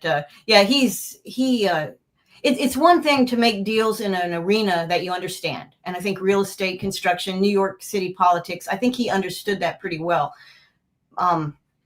I don't think he knows a thing about foreign policy. And I think he makes an assumption that everybody is like us in America. Americans, we talk a lot, we're boisterous, we joke. Americans are happy people generally. I mean, we feel good about ourselves. Even in this bad economy, Americans, we're proud to be Americans, whatever. We like being Americans. And we think everybody else likes us just like we like us, and they don't. And we also don't understand how really shallow our own history is, in the sense of we're just a young country in many ways compared to, India has gone through so much. Take Iran. I mean, one of the oldest, the Persian society and culture is one of the oldest in the planet. And China, another one, been around forever. And the Chinese people, when they don't think, oh, I'm a communist Chinese, they think of themselves as Chinese, and then to a greater extent, maybe what part of China they come from, and they have an ancient history that they are connected to. And I don't think Trump has the slightest clue about that. So he thinks what works in America, over the top boisterousness, insults, trading insults, which he does with pleasure. And we like that. Americans kind of enjoy that too. That doesn't really work in foreign policy, because other countries aren't like us. They don't hear what an American hears. Americans, Trump makes a bad joke and we're just laughing. It's a bad joke or whatever. We're happy. It doesn't work that way when you're dealing with other countries, and it shouldn't. There should be a sense of boundaries between countries in terms of how you treat people. And Trump knows this. Remember how upset he was when Zelensky showed up in a sweatsuit or whatever it was? Yes. To the White House. And so Trump understands the formalities, the respectful symbols, but then he ignores them when he opens his mouth. He's very disrespectful when he opens his mouth to other people that he doesn't even know in other countries who have their own interests and, oh, by the way, their own nuclear weapons. Exactly. I don't know if he knows those formalities. I mean, it's very possible he was mad at Zelensky because Zelensky told him to wear a suit. He didn't do it. And I told you to do something. You didn't do something that I told you to do. And so he comes in the kind of janitor's outfit. Of course, it goes horribly wrong. It's something that you said that I want to nail down also, that I think is absolutely right. This is Trump in an Oval Office meeting, and they're asking him, well, hey, the Russians are saying they're not going to meet with Zelensky because they're saying that Zelensky is illegitimate. Trump comes out This was the interview that Lavrov gave also. This was parts of the interview. Lavrov has been all over the place talking to Kristen, what is his name, Welker, U.S. media, and everywhere else. Yeah. This is what Trump says here. And I think you're right. I don't think he understands the reality of why Russia is behaving or doing what they're doing or even saying what they're saying. Question for Steve Witkoff, if I may. Yeah. This past weekend, Sergei Lavrov was saying that Putin will not sign a peace deal with Zelensky because Russia views him as illegitimate. Just wondering if the Russians have been relaying this to your team, if they view Zelensky, as the leader worth signing a peace deal with, if they will. Doesn't matter what they say. Steve can answer, but I can answer too. Doesn't matter what they say. Everybody's posturing. It's all bullshit, okay? Everybody's posturing. Steve, do you have a different answer? I agree with you, sir. Yeah, they're not posturing. And he doesn't seem to get that Russia is very clear on their demands. They've been the same demands the entire way through. Give me your take on this. Yeah. Well, I don't think Trump even had ever heard of the Minsk agreements, Minsk 1 and 2, which were guaranteed in part by the U.S., but also, Germany and I think France, some of the European, they provided their honor, their word that these agreements under Minsk back in 2014, 2013 would be implemented. And of course, they were not implemented. Not even the smallest things were implemented. There were a series of things that had to be done, and none of them were done. And Russia, of course, experienced that. But then later, I think Angela Merkel from Germany, she was one of the guarantors personally. And she said, we had no intention of doing that. That was just to buy time so Ukraine could arm up for this eventual fight with Russia. And she said that. And there's another example. That's something Trump would say, and this is Angela Merkel, who has spent an entire lifetime in German politics. So she knows better. So maybe we're criticizing Trump too much. Maybe we need to broaden the brush a little here with, the people that don't know what they're doing. But Merkel said this, and I imagine the Russians already knew that they knew they weren't honoring it, but they also knew that there was no intention because they have spies, just like everybody, they listen in, they knew. And, but that's the Russian experience up to this point. So now Trump is saying, well, yeah, we know Zelensky has overstayed his welcome. He's in this condition of martial law. His popularity is also down in the low 30s in his own country. So if he stood for election today, he would lose, meaning that he and all of his compadres and friends would be gone. And then there'd be a new government. What will that new government be? Nobody knows. It would be whatever the Ukrainians wanted, depending on how free or manipulated that election was. All in the future. Nobody knows. So it is not just dangerous to sign an agreement with sitting and reliable, respected, elected presidents and prime ministers. We're asking him to sign an agreement with a guy who not only has conducted this war and shown himself to be a kind of a bad guy, but he literally is not legitimate. And so when legitimate signatories blow you off and lie to your face, which is what has been done to Russia, specifically with Minsk, but we could go back to other agreements as well, right? NATO will not move one step to the east. Yeah, well, that was an agreement too. That wasn't held up. So from Russia's perspective, this is not posturing. This is basically, okay, we've dealt with you before. If you had a kid, if you had a 4-year-old and you told him not to do something and he kept doing it and kept doing it, you pretty much would not trust him to not do it again, right? You need to see proof. You need to see a change in behavior before you can put your confidence in that 4-year-old. And it's the same with, Putin is looking at the West and he's saying, I need to see a change in behavior, and I'm not seeing that. So I don't think it's posturing, but you can see there why Witkoff gets along so great with Trump. Right? Yes, sir, Mr. Trump. I mean, that works, man. That works. It's like any question I ask you, it's going to be a yes. You're the boss. It's like, this great leader deserves the Peace Prize. I don't know if you saw that clip of Witkoff. This man needs the Peace Prize. For the love of God, I give this man the Peace Prize. It's like amazing. It's amazing. Some people, I don't put a huge amount of credit into the people that hate Trump so bad they can't see straight. I get that. But I don't, if you're emotional with your evaluation and, you go, well, maybe they can't see straight. But actually, their warnings of authoritarianism and things like that. We are all seeing that. I mean, the whole country's seeing it, and it's putting the MAGA people and the Trump supporters, not the Republican establishment Trump supporters, because they love war. They love this Trump. They love an authoritarian Trump. But the voter from the middle of the country, the poor voter, the first-time voter, or maybe the second-time voter, the guy that only has cast 2 votes and they were both for Trump, that guy or that gal, those people are put on their back heels now. They're like going, wait a minute, this isn't what he told us when he came out to Podunkville, and had a big rally. He didn't tell us this. And now he's doing these things. And so people are, Trump is letting I don't know what he wants to do, but he's certainly abandoning a lot of his base with what he's doing. His authoritarianism and his wars and his threats of wars, that's not what that's not why people voted for him. And I'll tell you the other thing, you wanted to talk about Israel a little bit. I know we probably don't have time, but Trump's position on Gaza is a thing that cannot be forgiven. Okay, that cannot be forgiven. With Biden, first off, Biden wasn't all there. We know that a committee, many of pro-Zionists were running the government. I think that's fair. I suspect that's what was happening. And they were Zionist and they loved Israel. Whatever Israel does is fine. And we funded Israel like we have done for, how many decades has it been?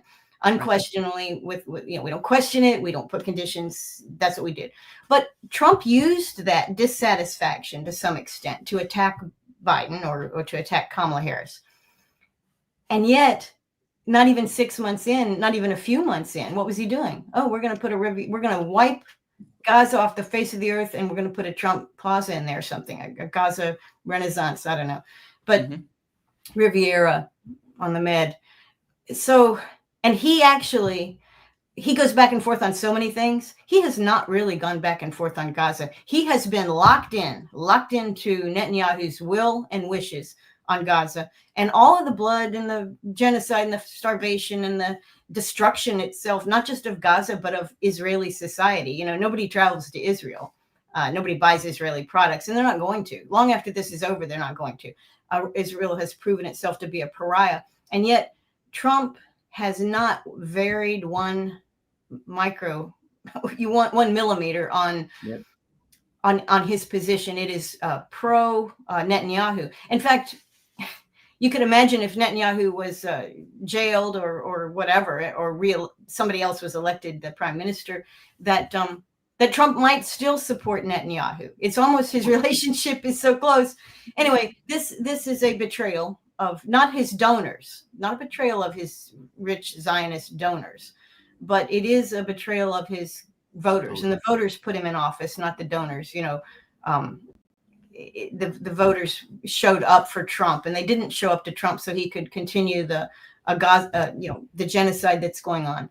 They wanted him to end the wars, and that includes all of them. And I'll just say one thing. I was very disheartened when Trump was at that same meeting with all the European guys, and he said, well, I've ended 6 wars in 6 months. Of course, that's not true, but he said that. And he said the 7th will be Ukraine. And he said, then I guess I'm done. There was no 8th. There was no address of, he didn't mention a thing about what's going on in Gaza. We're paying for that. So all Americans are going to pay the price for the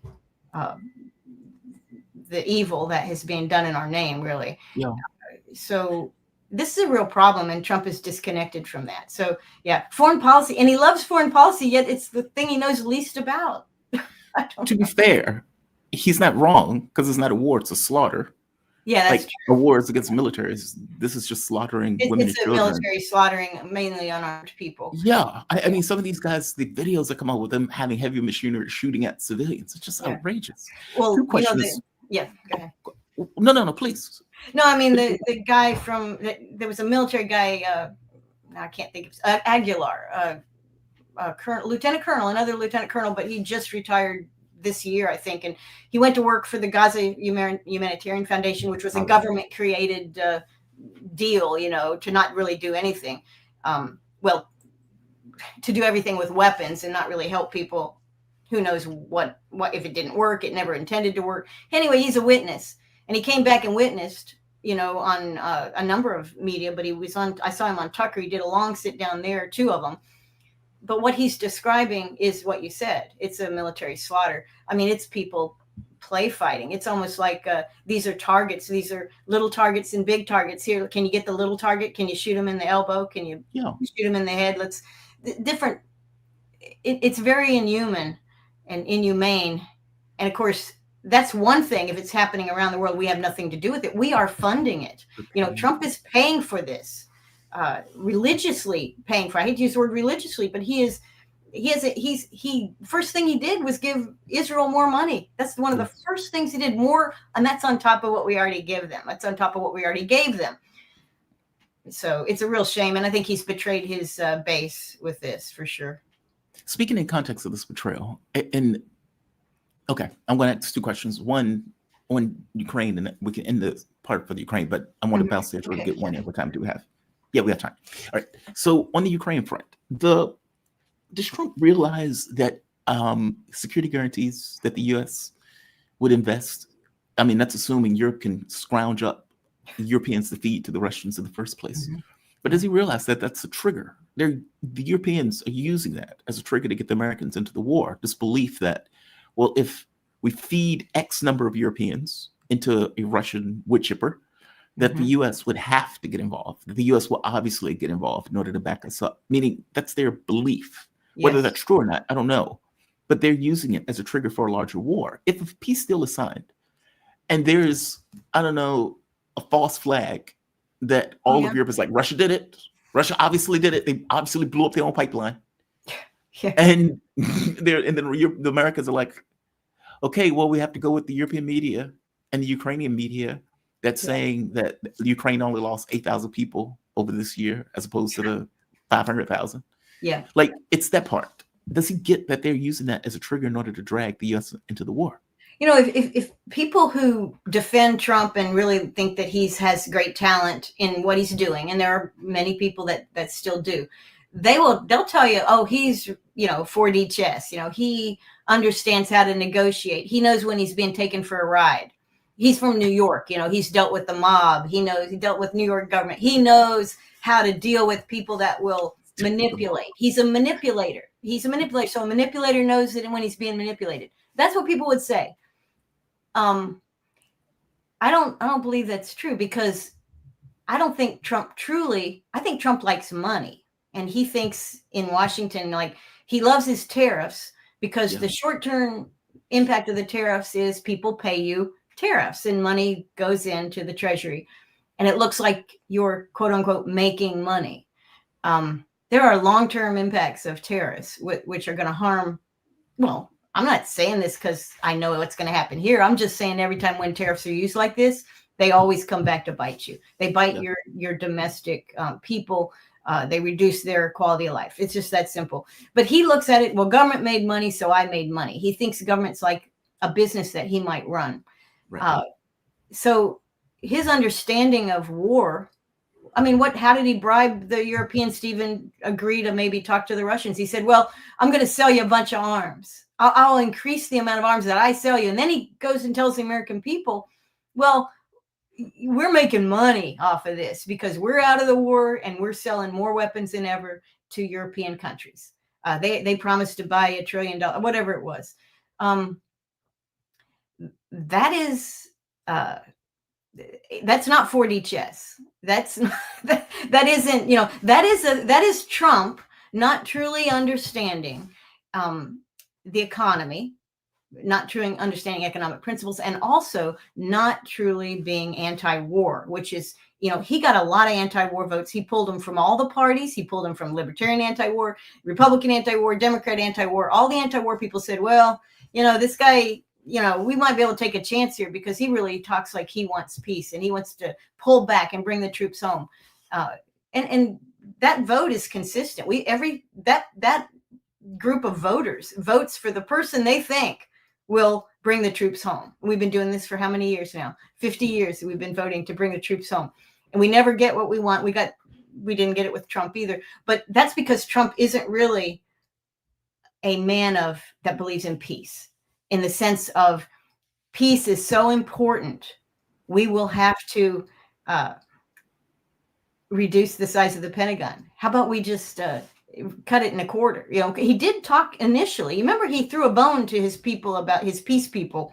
He threw a bone. He said, well, we're going to reduce military expenditures by 50% in the Pentagon. He did say that. And he said, we're going to talk China and Russia into doing that. And that sounds good. Except the next thing he did is say, I'm going to put $1 trillion into the Pentagon. He didn't even, they haven't passed an audit. He never asks for them to pass an audit. He just said, you're getting $1 trillion. Actually, it'll be more. Don't worry, guys. More is coming. Okay. He is not a man who embraces any principle of peace. He doesn't care about it. He cares about money. And that's okay. You know, you can care about money, and he cares about America as he sees America, which is as a business. And guess what? That's a big problem because our business is war. That's what we do. We provide, the United States provides 47%. That's the latest number. It's close to 50% of the whole entire world's weaponry. Wow. We produce it here. That's what we make. You know, he says, oh, we want to bring industry home. Well, wait a minute. We already got industry. We got plenty of it at home, and it's all military. I mean, it's overwhelmingly military. And so he says, well, if that's our business, we got to make money with it. Well, you make money with the military. You need war. You need war. And this makes him exactly like all the other presidents. As soon as you end the war, you got to start a new one. One last question. We have about 2 minutes. Awesome. You pointed out in your video with Judge Knapp that Israel is in a bad way. Mm-hmm. Now, there's one lone wolf that's on this channel that I have no idea why, but there's one lone wolf that will point out, well, they're in Lebanon. They've taken land in Lebanon. They've taken land in Syria. They're taking over Gaza, or they're at least trying to. And they're taking the West Bank. Yep. How is this a picture of failure in this case? Even if the world hates them, a superpower backs them. Well, it's a North Korean model. They're just not there yet. You have a militarized society. They have everybody serves except for the Haredim. I guess the ultra right religious groups are exempt from serving. Obviously, they can't have Palestinian for now Israelis in the army. Well, they can't put them in the army. I'm talking about the ultra orthodox. Oh yeah, they may put them. They may put them in the military. That alone would be the beginning of the end for sure. This would be a wonderful thing because you've got their society. We think, Jewish people have a state of Israel, but Jewish people around the world and the religion of Judaism, just like Protestant, I really see it a lot like Protestantism. It has a very many variations, right. With Islam, you got Shia, Sunni, maybe a few other odd, things. Yeah. But with Protestantism, I think there's probably 300 different variants, churches that are Protestant, but they don't share all the same views, and they're very protective of each other. Well, in Judaism is very similar. You have atheist Jews, you have very modern Jews, you have liberal Jews, conservative Jews, and then you have the whole range of very religious Jews, and they're not all the same. I mean, there's a group of anti-Zionist Jews that have in New York and they're elsewhere around the world, and they actually, as a matter of religious interpretation, oppose the Zionist state. They say that you're misreading scripture, you're misreading the Torah and the Talmud. This is not what is intended. You're going to bring the whole religion down by doing this. So that variation is evident in the society, and that's what makes a society rich, unless you're at war, because at war you have to control and propagandize everybody, and people don't like that. So there's a big problem. Economically, there's a problem. The other problem is, take North Korea. Now, North Koreans they can swim across the river to China, but they're probably going to get shot doing that. There's a possibility you can escape to China. And a long time ago, there was a possibility they could escape to South Korea, but that's been knitted up. There's no way. So North Koreans are a controlled society, and they're also, their religion is the worship of the state. See, so they're very uniform in their views. If they're not, they're probably rotting in a prison somewhere, or they've already left the country. So very homogenized group. They don't have a place to go. They don't have dual passports.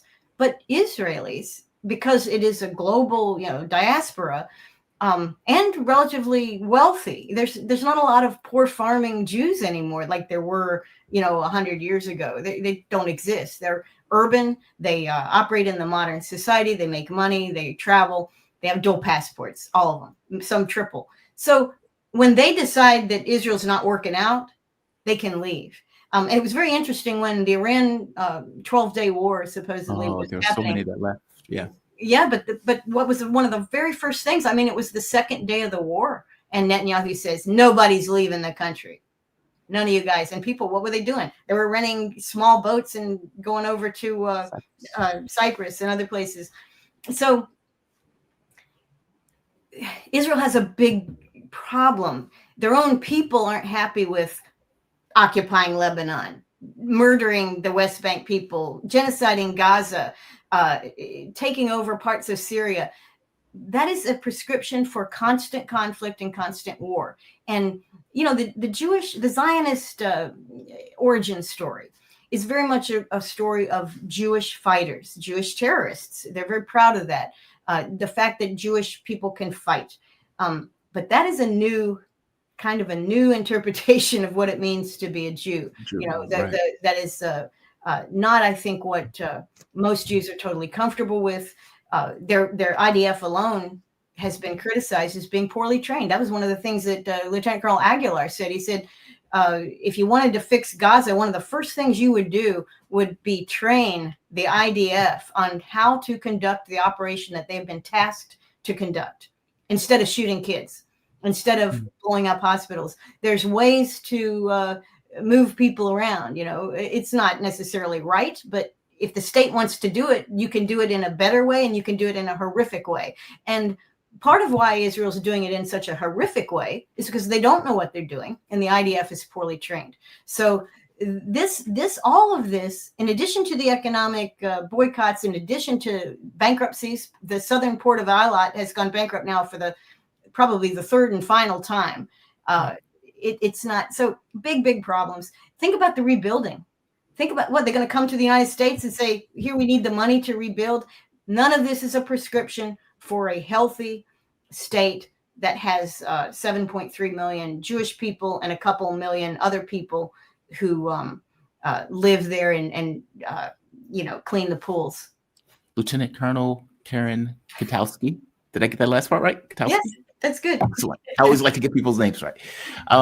She is retired U.S. Air Force officer with assignments, including duties as Pentagon desk officer, various roles as the National Security Agency. She's author of several books, including African Crisis Response Initiative, Past, Present, and Future. That was in 2000, and also Expeditionary Air Operations in Africa, Challenges and Solutions. We got to hit that next time you come on, if you indeed come on, if this wasn't too bad for you. Thank you for this. I really appreciate it. Well, thank you for having me. Appreciate it too. Absolutely. All right. We are going to go to our next great guest, a good friend of this show, Professor Richard Wolff. But just to give his bio, Professor Richard Wolff, he is Economic Emeritus, University of Massachusetts, Amherst, and a visiting professor in the graduate program of International Affairs of the New School University in New York City. He's founder of Democracy at Work. Fantastic show, by the way. In fact, I was watching a few of your shows to prepare for this interview. Democracy at Work, host of the nationally syndicated show Economic Update. His latest book includes The System is the Sickness When Capitalism Fails to Save Us from Pandemics or Itself. Professor, welcome to the show. How you doing? You doing okay this morning? Yes, I am, and I'm glad to be talking with you. I want to show you a clip, and I want to get your take on this clip. I think this is a perfect portrayal of reality. I think it's absolutely dead on. But I want to get your esteemed point of view on whether or not it is. All right, Vladimir, if you don't end that war in Ukraine in 50 days, I'm going to do something very strong. Oh, God, this again. Okay, right, cool. What's that? Cool? I'll show you cool. Now you have 10 days. Okay, maybe 12. Love it. Can't wait. Okay, that's it. Ow! Holy shit! Why did you hit me?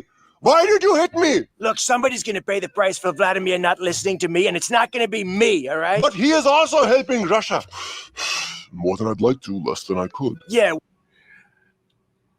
Trump has put 50% sanctions, or tariffs, as he wants to call it, on India.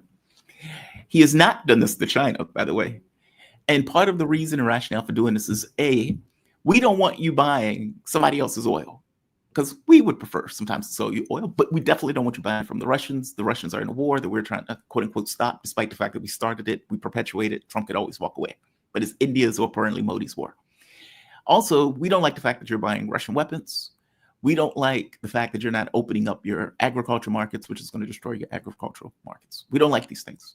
So here's 50% tariffs on your country. What stage of capitalism is this? I find that to be outrageous. You know, I don't want you to think of me as beating that proverbial dead horse, but I'm going to do it again. These are symptoms of a dying empire. It can't get the world to behave in the way it needs and wants. And so, like a petulant child, let me say that again, like a petulant child, you hit out at whoever you can get to be within the range of your little hand. That's what we got. Yeah. Modi is less powerful in the world than is Xi Jinping. That's what's going on. And Modi is less powerful, at least at this moment, than Russia itself, because Russia has shown the West that it has a military far more powerful than they thought it had. And so, you know, it's a little bit like waking up one day a few months ago, as you and I did, to discover that those very nice people in Canada are our enemy now, or that the people in Mexico, remember how we began? They're all rapists. They're all crooks. They're all, what? What are you doing? Let me drive it home. India is now the largest country on earth by population. They outgrew China, which used to be. China and India, whose leaders are meeting as we speak now. They're all gathering in Beijing with Russia and with enough leaders that we're talking about a meeting of leaders who represent more than half the people on this planet. The United States, 330 million of us, we represent altogether 4.5% of the population of this planet. You got it? 4.5% here, over 50% over there, led by India. You know what this is? This is a very dumb mouse trying to bite a large elephant. And this is stupid beyond words. Why are you doing this? What in the Russia is selling arms to India. Let me remind everybody, you know how long that's been going on? Many decades.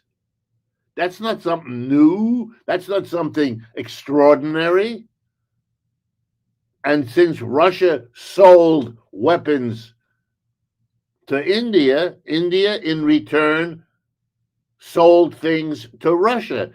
That's what international trade is. If you say to the Indians, you can't buy Russian oil, and I would remind everyone, if you don't know, Russia discounts the oil it sells to India. India gets a really good deal. India is a poor country trying desperately to escape the poverty that has dogged it from the horrors of being a colony of Britain. So if you don't let them buy discounted oil from Russia, and they can't get that discount from anyone else, you're hobbling India's economic development by making it pay more for energy.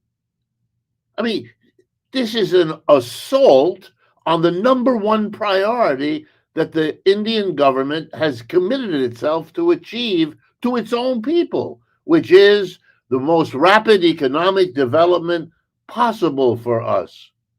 Why should the Indian government, representing over 1 billion people that live there, 1.4, I believe, billion, why should they allow a foreign government that they're not at war with to hobble their economic development because Mr. Trump wants to appear to be a tough guy heaving tariffs at everybody in the world?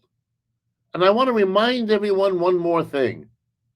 Nobody else in the world is heaving tariffs at everybody. No one. We are the only country smiting the world with our tariffs. And you know what that means? The whole world has a reason to be angry, bitter, and looking for ways to avoid dealing with this rogue nation, to avoid a dependency on anything having to do with the United States, because in the view of the rest of the world, this country's out of control and may hurt you as it flails around. It's a little bit like the instruction I remember getting when I was a young man and was looking for a job as a lifeguard. And I was taught by the local instructors at the YMCA that if there's a person out there drowning, you got to approach him in this way, not that way, because drowning people, you know, are gesticulating wildly. And if you're not careful, they'll take you down with them. They don't mean that, but they are desperate. That's what we are. We are a society, and the whole world is looking to make deals.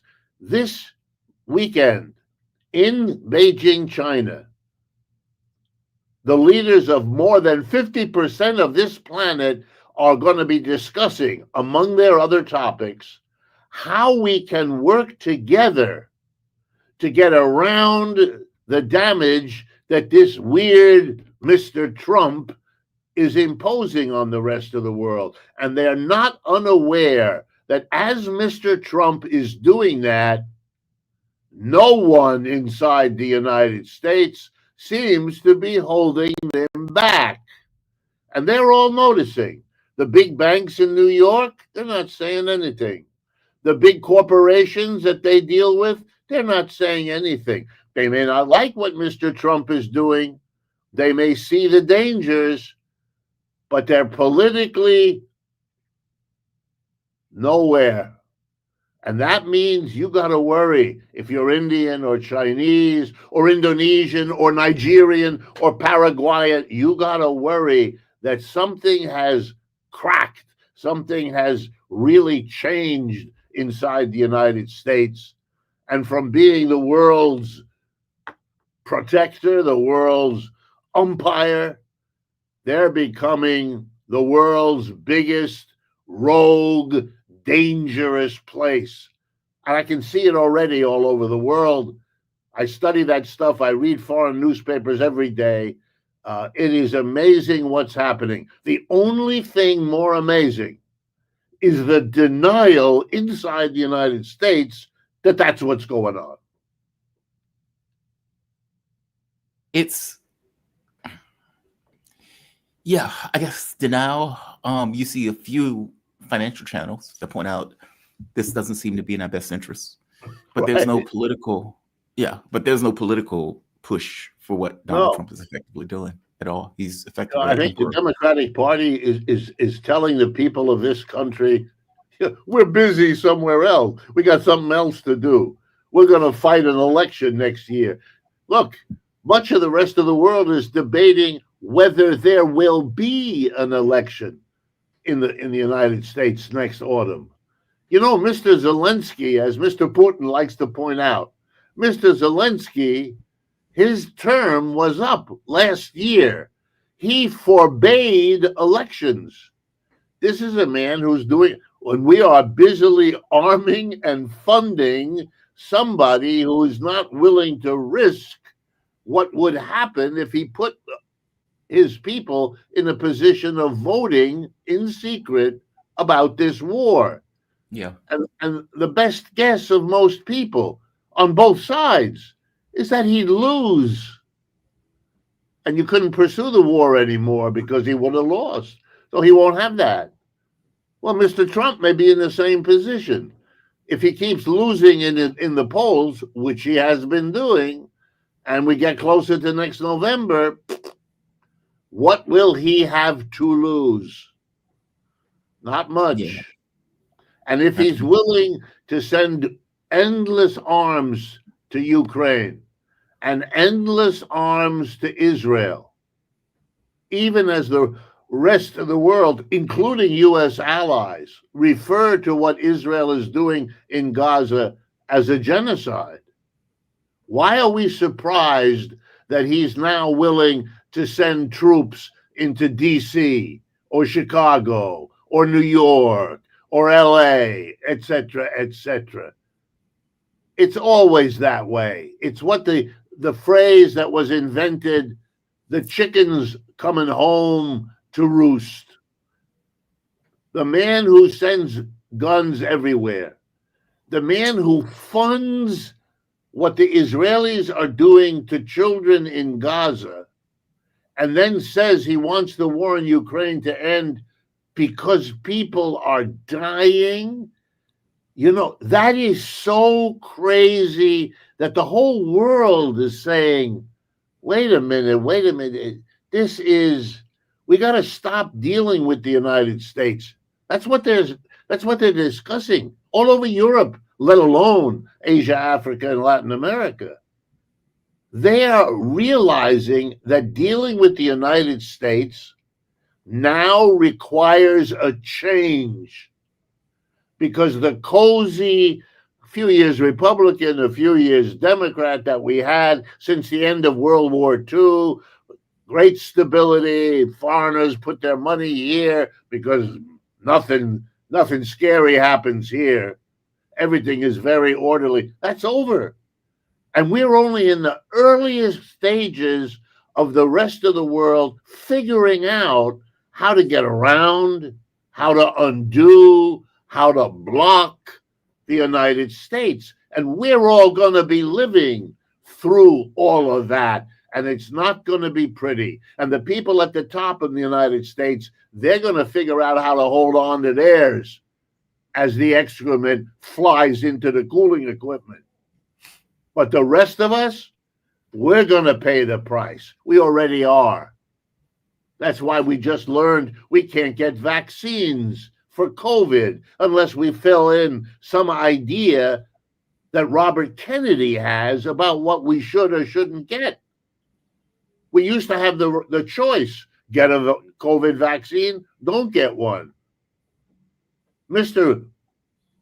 Kennedy took away the choice. That's what he just did. Yeah. I'm over 65. I'll get my COVID shot. But for people who aren't, and it turns out now with the government doing that, the insurance may or may not cover the $140 you can be charged for a COVID shot. Come on. This is now life and death. And why is Mr. Kennedy in that position? Is he a doctor? No. Did he get there by being a candidate of doctors? No. You know why he's in that position? To take away my rights to a vaccine? Because he sold his votes to Mr. Trump to get Trump elected, and Mr. Trump had to pay putting him in that job. That's his credential. That's why he's in a position to determine my health, because he sold votes. By the way, and why did he have votes? Because of him? Not at all. Because of the name Kennedy. We used to have a president named Kennedy, and it has a kind of magic name. And Mr. Trump, who only won by 1.5% of the vote, needed everyone he could get. So he'd give away his grandmother. He probably did. You know, this is, yeah, I know we laugh, but, you know, it's that old saying, which I believe comes from Paul Robeson, one of the great singers of American history. That's right. That's old spiritual, I believe. You laugh to keep from crying. Right.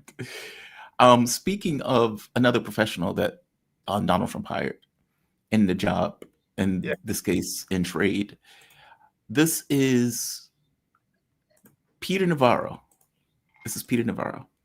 And he is having a conversation talking about the trade thing that India has. I want to get your take on this. This is Navarro, expert, quote unquote, in finance. Is Ukraine comes to us in Europe and says, give us some more money. So everybody in America loses because of what India is doing. The consumers and businesses and everything lose, and workers lose because India's high tariffs cost us jobs and factories and income and higher wages. And then the taxpayers lose because we got to fund Modi's war. Okay. The road to peace runs at least partly right through New Delhi. Modi's war. Let me answer because I love how the announcer, very pliable, is like, wait, you mean Putin's war? No, Modi's war. Because somehow Modi is responsible for the war that the U.S. started when it overthrew the government in 2014. Well, Mr. Navarro, like me, is a professional economist. And all I can tell you is he is an inspiration for the famous remark, not the sharpest knife in the drawer. But I don't, he's a small fry. He's a little Trump that the big Trump found to go and, to bite the ankles of the people who visit the White House. I get it. I understand that it's sad, but there it is. But I want to deal with the substance. The United States has a deficit with a country. It doesn't matter what country it is. Could be India, could be Vietnam, could be China. Let's make sure we all understand what the deficit is. It means that we buy more from them than they buy from us. Okay? That's all it means. When Mr. Trump gets up there with his chart, or he has his little doggy Navarro get up there with a chart and say, we're running a deficit, which is going to look at how much these people are selling to us, and we're buying more from them, and then he blames them. He blames India and Vietnam that we buy more from them than they buy from us. But let's be clear, and I'm speaking now really to my fellow Americans. The reason we buy more from Vietnam, nobody's holding a gun to our head. No one said to any of you, go out this morning and buy an Indian product or I'll hurt you. Not at all. We bought those things from Vietnam, those shirts at the Walmart, or those pots and pans at Target. We went and bought those things because we want them. Yes. That's what. And we're a rich country. You know what? Rich countries can do that. Poor countries. Vietnam can't buy from the United States because Vietnam is a poor country. We buy more from Vietnam because we are a rich country.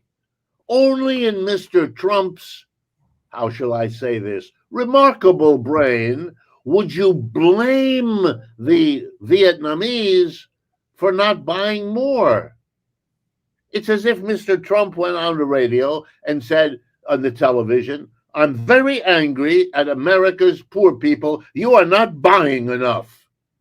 And the poor people would look quizzically at this moron and say, we would love to buy more. We don't have any money because you don't pay us. So the blaming other countries, particularly poor ones, and India remains a poor country, very big, but very poor. They don't have the money. That's why they run a deficit. You can't blame them that they don't have more money. If you want them to have more money, pay them more for what you do buy from them. This is unbelievable stupidity, blaming deficits on the people over there. We, the Americans, are the ones buying. There's a deficit because we buy a lot. And why do we do that? Because we have a lot of money. Not all of us, obviously, but as a society as a whole. I thought we were supposed to be proud of it. Now, we're not only ripping the world off, that's part of why we're so rich, but we follow up, having ripped off the wealth from the rest of the world, by blaming them for not having enough to buy more of our stuff. Man, you wonder, you think the world is going to tolerate this for very long? You wouldn't, and they're not going to either. One last question on this. Why do you think he's doing this? I mean, is there a domestic reason? Like, I guess my thought is associated with the debt. I mean, we are, $37 trillion in debt at this point. That's not including money that's going to come from the big, beautiful bill, because once that kick in, he pushed back some of the provisions to after the election because he didn't want that stuff to hit the balance sheet immediately. There are estimates that that's going to be several trillions of dollars just right off the bat. Well, I think what the answer to your question is, Mr. Trump has found the key to political success at this moment in American history. And that key is to find a scapegoat for the real problems that this American economy now has. I'm going to be real blunt with you because we don't have much time. But over the last 30 years, the corporate sector in America has made an enormous profit by doing three things at the same time. Number one, replacing workers with machines, computers, robots, AI. Number two, moving production overseas where you can get away with paying people way less than you pay them here in the United States. And number three, bringing in cheap immigrants to work. Those are the three things corporations did. And they did it to replace the most expensive workers they had, who were, because of our culture, white, male manufacturing workers. They were the most unionized, they were the most powerful, they got the highest wages. So they replaced them by moving abroad, by getting a machine, or bringing in an immigrant. So that part of America, white, male, working class men, are bitter and angry. And nobody helped them. Republicans didn't help them. The Democrats didn't help them. Why? Because Republicans and Democrats depend on donations from the companies that were doing that. They weren't going to help those workers. They were busy helping the companies. Along comes Mr. Trump and says, I'll fix it. I'll stick it to the immigrants. I'll stick it to minorities in America. And we all are watching that unfold, aren't we? I'm the bad foreigners, the bad Chinese. I'm the tough guy. I'm going to fix it. Look, it's a long shot. I mean, if you talk to those workers, they'll tell you, I don't know if he can pull that off, but I know that the conventional politicians in the Republican and Democratic Party showed me for 30, 40 years they couldn't or wouldn't do anything. So I'm going with this weird guy. That's what I'm doing. And so he's weird. Why is he weird? Because look, he's the president. He got into the White House waving this kind of scapegoat flag. And he's doing it with the immigrants every day. Now he's going to make up crime in the city, and he's going to go after that. And then he's going to go after Mr. Modi. Anybody he can throw into the pot, that's his recipe. And you shouldn't be surprised because it's working. He's the president. The New York Times knows it's crazy, but writes as if it isn't. You know, it'll keep going, Jamal. It really will. It'll keep going until it can't work anymore. And then it will fall apart. And you and I will be talking on this program about how fast the house of cards just fell down.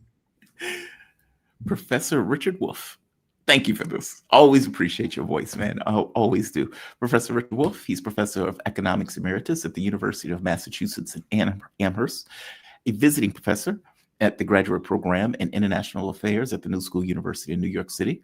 He's founder of Democracy at Work, host of their nationally syndicated show, Economic Update. His latest book is The System is the Sickness When Capitalism Fails to Save Us from Pandemics or Itself. And you can find that book with his other books, Understanding Socialism and Understanding Marxism, at www.democracy.info. Professor, you always have my thanks. Thank you for this. You be safe.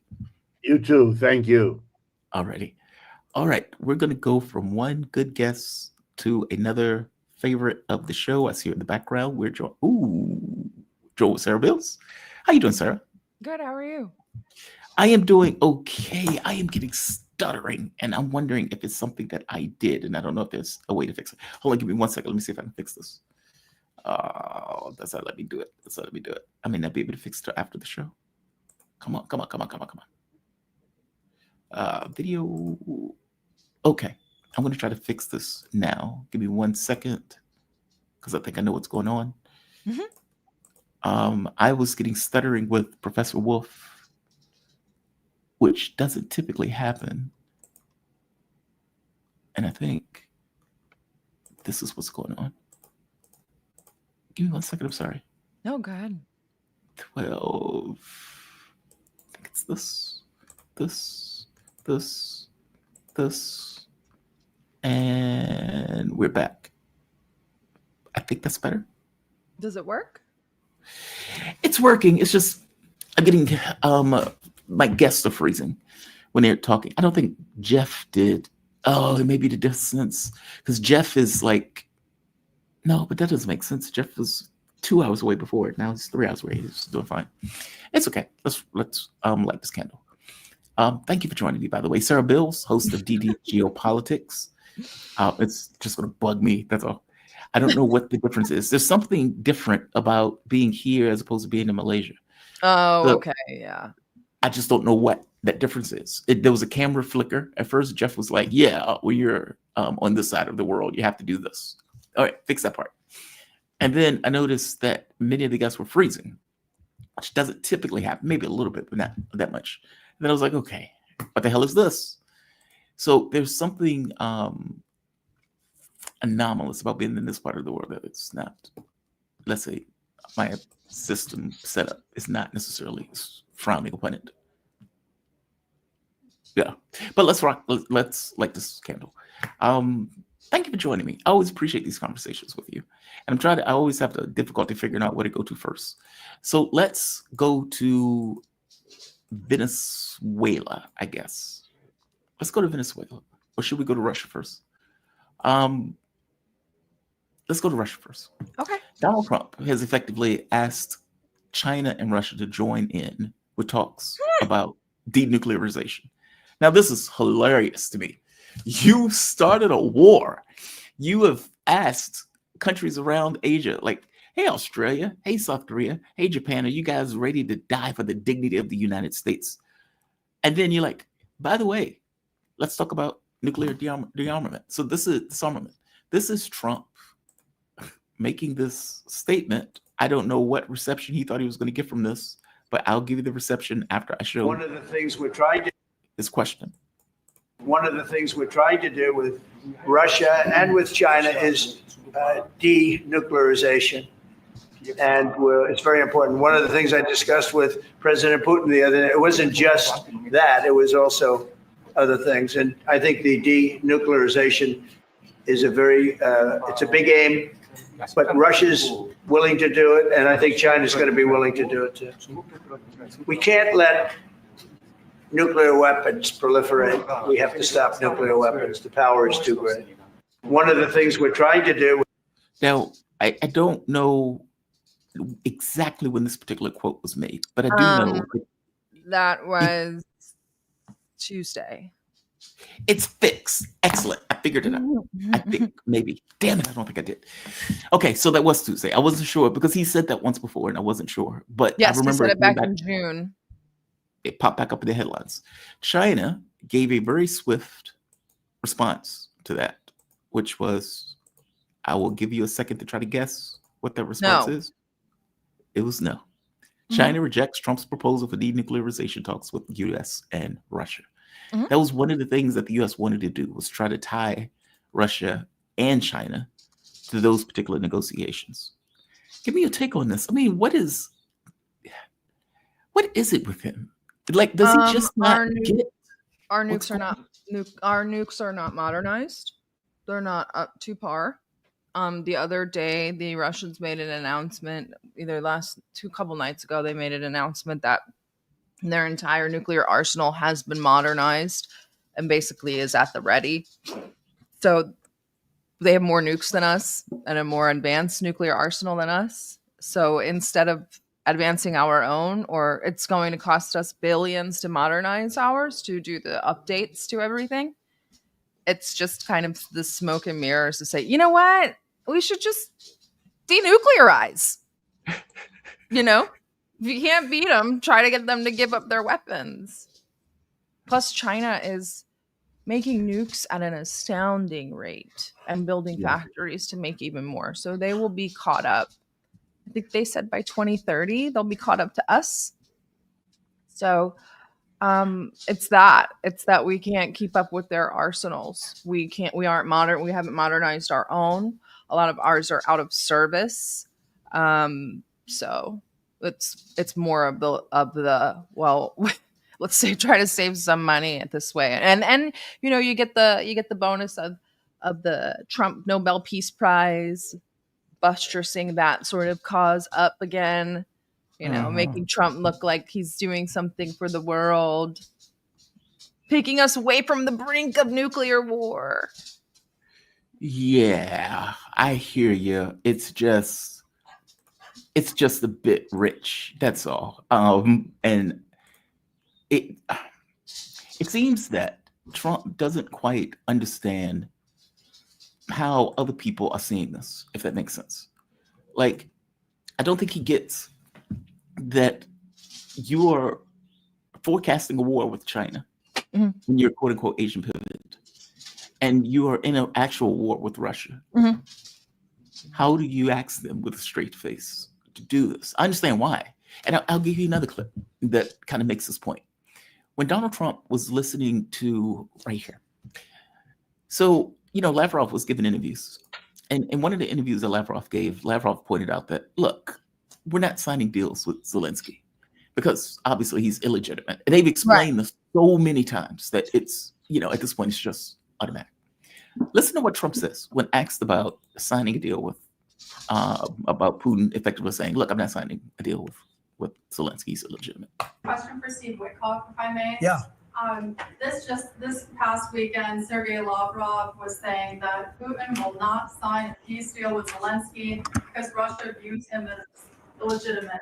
Just wondering if the Russians have been relaying this to your team, if they view Zelensky, you know, as a leader worth signing a peace deal with, if they will. Doesn't matter what they say. Steve can answer, but I can answer too. Doesn't matter what they say. Everybody's posturing.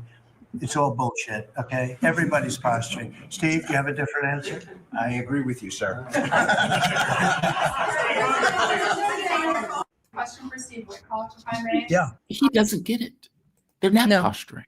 They're not. And this goes to a deeper issue with Trump. Like, I think in his mind, he thinks these are just personality conflicts. He said that. That was a quote. It's a conflict of personality. I wrote a post about it. I wouldn't even be able to find it, but I wrote a post about it that said that. It was like, this is just another sign that you have no idea what you think, that they're just fighting because Zelensky and Putin don't like each other. It just shows you that that's why Trump would go to war over like a personality difference. They have no clue. And that just solidifies the fact that they should not be mediating this at all. Because they think it's like if we put you two in the same room, eventually you'll just get along. It has nothing to do with Zelensky and Putin. Nothing to do with the two like them as people. Yeah. He seemed to think that it does. And I think therein lies the rub. I think for Trump, he thinks, well, I deal with people as big personalities. I'm a big personality. People are, it's almost like I lie constantly in regards to the way I maneuver the world. And so them telling me exactly what they want, they're just lying. They're just making it up. They if I push hard enough, if I keep going, they'll have different demands. It's that. Mm-hmm. Dude, no. It's just like you ask me what I want to eat, and I say, yeah, let me get a steak and potatoes. And you're like, but you don't really want that, do you? No, But that's literally Trump. That's it. You're like you hit the nail on the head. It's that sort of the art of the deal. I can make anybody make a deal. I'm the best salesman. I can sell anything to anybody. I can sell ice to an Eskimo. And it's like, that's not really, this isn't a business transaction, this conflict. It's not a business transaction. Yeah. It is, but that's not even close to the majority of what it is. So, I mean, you could get the business part out of the way, and then I bet the Russians would be like, well, we're still going to go to war. Right. Yeah, they're separate and distinct. Does the war continue? Is there really any track for negotiations on this from your point of view? I don't think so. It actually looks poor. Yesterday, I think Peskov came out and said there's no plan. And when they come out and say there's no plan for communication between the two, that's a no for now. Yeah. So it doesn't look good. I think that Russia is sending messages. I went over this really in detail on Tuesday on my stream. I had a 2-day delay, but look at what Russia's striking. Look at the objects they're striking. Last night they hit the British. It wasn't the consulate. Crap. What was it? The British Council office. It's unusable. They hit the Turkish drone factory last night. They hit Azerbaijani stuff again last night. So watch what they're doing. They're not interested in negotiating either. They are bombing NATO assets everywhere in that country strategically because they know that it's going to force them to answer for it. What do you mean force them to answer for it? Because if Turkey wants to make noise about it, what will they say? We have a drone factory in Ukraine, and then Russia will say, well, then that's a military target. It's going to just make them look stupid. So there's really nothing they can say. Well, I see. Yeah. Same with the Azerbaijani thing. He quietly condemned that. He did not. There was no big outrage. Quietly condemned that because they know the backlash is, well, that oil goes to Israel. So they do these things strategically. Maybe this is cope, or maybe I'm just being Russian Kremlin bot, but they do things strategically to send messages. They're not a very vocal people. They're not a very verbal people. The saying words are wind is Russian. They don't, it's all action. That's why you see Putin does things. I did a whole segment on it the other day because I was talking about what he does instead of talking. Immediately following these denuclearization things or even hints thereof, he went out and visited the atomic bomb factory. He went out and visited the atomic bomb city of the USSR and then laid flowers at the grave of the man who created the atomic bomb. Like, if people aren't and that's the thing, it's the subtlety. If people aren't watching what the Russians are doing, they'll miss these things. Then they start bombing. That night they bombed at the American factory. Mm-hmm. And really, the Americans didn't have much to say about it. They asked J.D. Vance for a reaction, and he said, it's war. Kind of like a coat. They asked Lavrov, why are you striking American factories? He said, we don't strike anything that isn't a military target. And that ended the conversation. So they're bombing these things, making people look stupid. What are you talking about, NATO involvement? You're already there. So you watch what they're bombing. They're sending a message, a very clear message. They bombed the British hit last night. It was pretty serious. They've been summoned to, the government has summoned the ambassador. Mm-hmm. So interesting. Yeah, they're making a point. I mean, they're not hitting that stuff randomly. They're not wasting missiles to stop Zelensky from getting coffee. It's like, oh my God, they did this to spite me. I Yeah. wanted some good coffee. They and I really can't wanted get to make coffee. me unhappy, so they bombed my favorite coffee maker place. Like, what are we Yes. talking about here? Yes. I don't think they would be doing that. They use calibers on your favorite coffee place? Yeah. Okay. It's like you spend all this money on a hypersonic missile to take out Zelensky's coffee. Yeah, they place. did I don't use think that's gonna Kinzels last night. So yeah, exactly. They're using high-tech, expensive projectiles. They're not bombing Zelensky's favorite McDonald's. They're taking out military targets. And by the way, I agree with you. I don't see a path. Like, if Trump is arguing that this is an issue of personalities, then he fundamentally doesn't get what's going on. And if it's all BS, okay, it's not all BS. I don't know how many times they could tell you. And this is how what we want. insulting Yeah. that they're Yeah. just fighting over personalities. You got 1.7 million dead Ukrainians and probably less, like up to 1 million dead Russians, maybe 500,000 dead Russians, and that's over personality. Like, how Yeah. disrespectful and dismissive. On to another issue that is going to probably get your blood pressure up or annoy you deeply. It annoyed me for some reason. I don't even live there. Annoyed me. Iran? Yes. Resumption of I knew IAEA work in Iran I proves keep it's telling responsible. you, I keep telling you about Iran. You don't want to listen. We knew this was going What do to you happen. mean?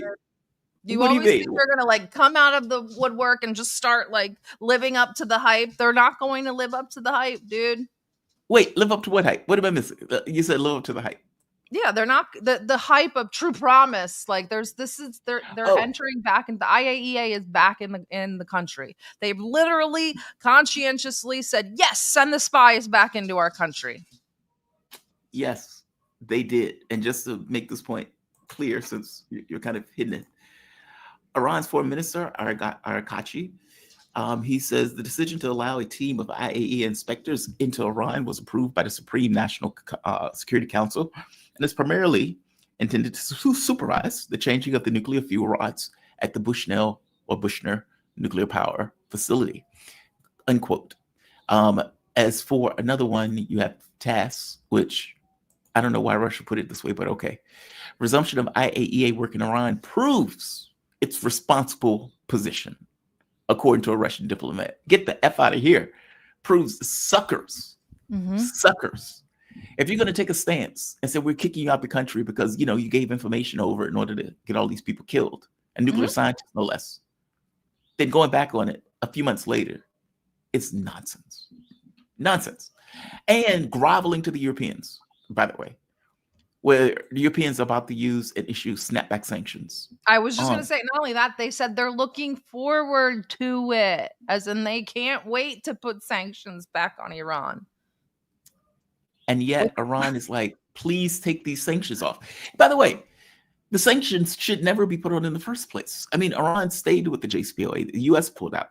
The European powers were supposed to be protecting Iran when the U.S. pulled out. What the F?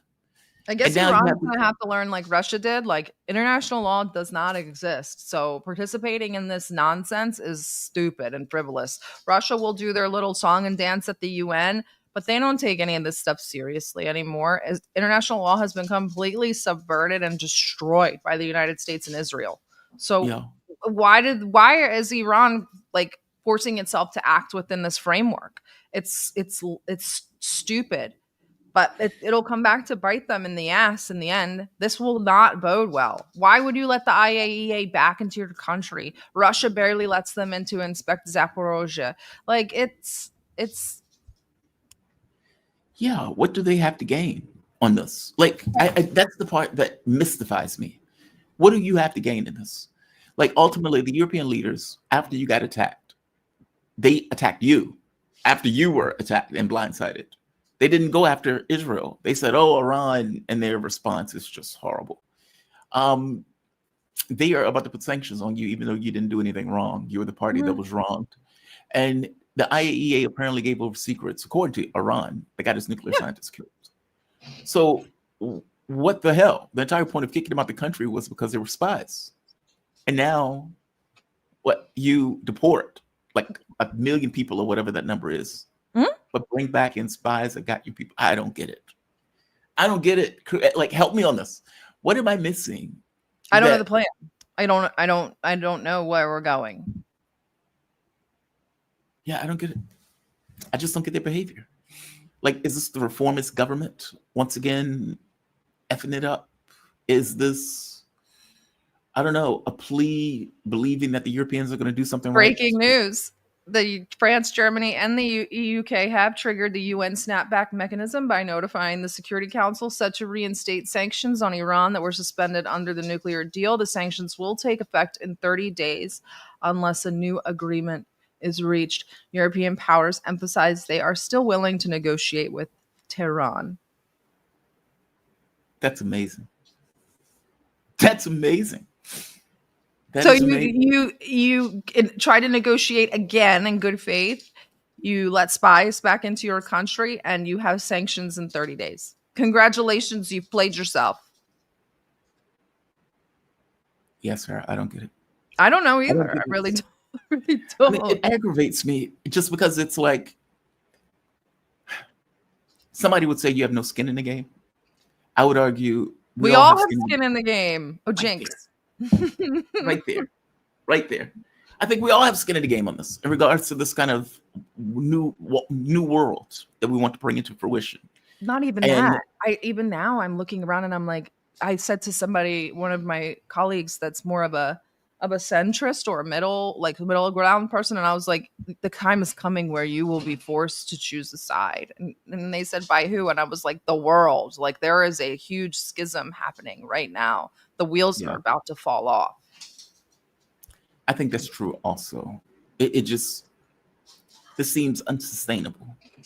But who knows? I mean, you know, who knows? I was bewildered by that. And you know, I have some of my guests, and in fact, I need to bring Miranda on to talk about it. Because it's like, dude, what are y'all doing? Mm-hmm. What are y'all doing? I'm bewildered by what y'all doing.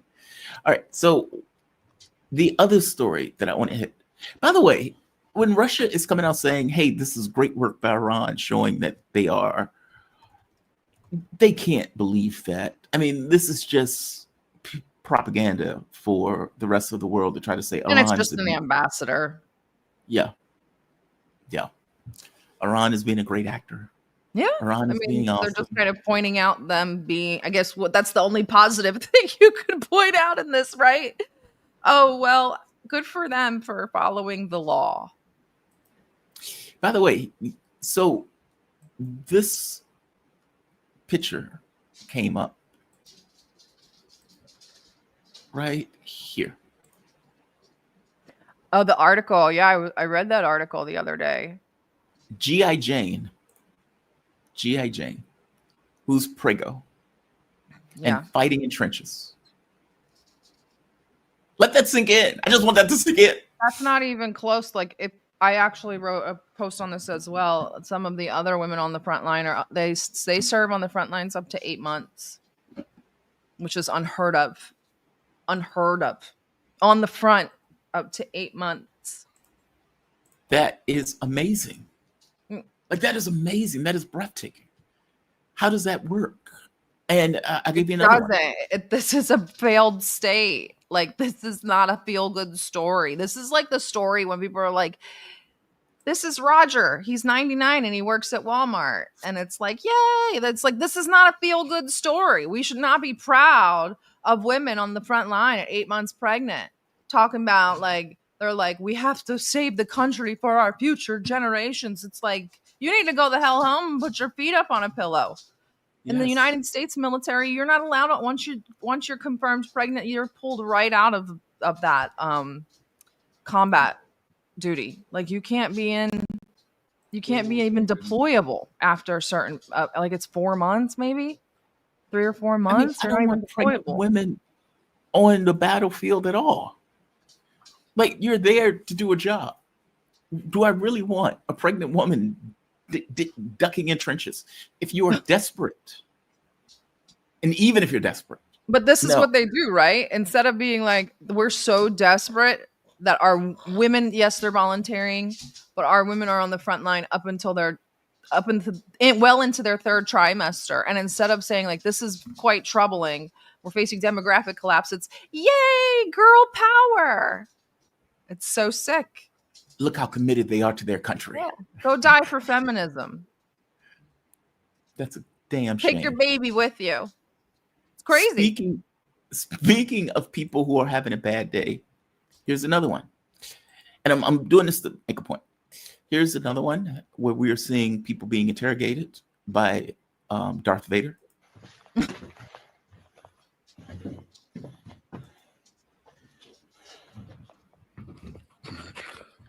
And by the way, these are drone operators. People who don't typically get caught.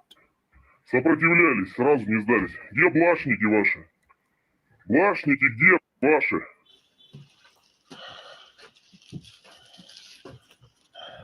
По 1962 солдат ПВО. После работы ППЛАшник тоже. ПВО сбивали. Точки актуальные можешь показать? Вашего базирования точки актуальные можешь показать? Вот это та, которая была. Я говорю, соседние точки, где стоят. Я не знаю, я не в курсе, честно говоря. Я не в курсе. Тихо. Точно не в курсе? Точно. Now, I don't know if you speak any Russian. I don't know what these guys are saying, but to me, this sounds completely and entirely terrifying. And I would imagine as a drone operator, you're not necessarily thinking that you're going to be in the thick of combat. So the reason I'm showing that is because what's this demonstrating is that the speed and the pace of the Russian advance has gotten to such a degree. These guys couldn't get away. And I think when I was looking at the stats, they went from a 70% survivability rate to 30% currently. So if you're a drone operator, with the exception of 30%, you're going to die within 6 months. That is amazing. And this is the quote unquote drone war that they decided that they're going to fight because they don't have the men and materials in order to kind of mobilize in a traditional military sense. Russia doesn't look like very success. fast. But they're also taking a lot of hits. You know, they're taking their own hits. They're not really taking a lot of hits in the manpower department, which thankful. Yes. They're taking a lot of hits on their refineries. But I guess, you know, you'd rather hit the refinery. Russia's a net exporter, huge oil reserves, et cetera, et cetera. It's better than losing hundreds of men, 100%. But yeah, they're taking hits as well. It's not helping Ukraine advance on the battlefield at all. So I mean, but yeah, they're moving. I said, I was like, this is happening really fast. I don't pay attention to the maps really because, you know, things were kind of just steady. Mm-hmm. Now I'm like, what's happening? I feel like I'm hearing about 2 settlements a day at minimum. It's just moving right across. And, you know, and it seems like they'll offer. I mean, they made the offer and said, you know, maybe we'll freeze the Zaporozhye and Kherson fronts or something. Or maybe he said Sumy or something. He said, we'll freeze the front. And they were like, oh, let's think about it. And while they were thinking about it, it's like, boom, boom, boom, like kept moving that front as far west as they could. And they came back with a no. And they just kept pushing that front further west. Watched last night. I mean, I watched the maps while they're bombing, especially in the heavy strike packages. It's so far west. They're targeting stuff all the way all the way to the west, right along the border. They're moving very fast. I don't know what the plan is on the Ukraine NATO side. Well, it seems what the plan is, according to a British diplomat, is to use Trump to try to maneuver Trump.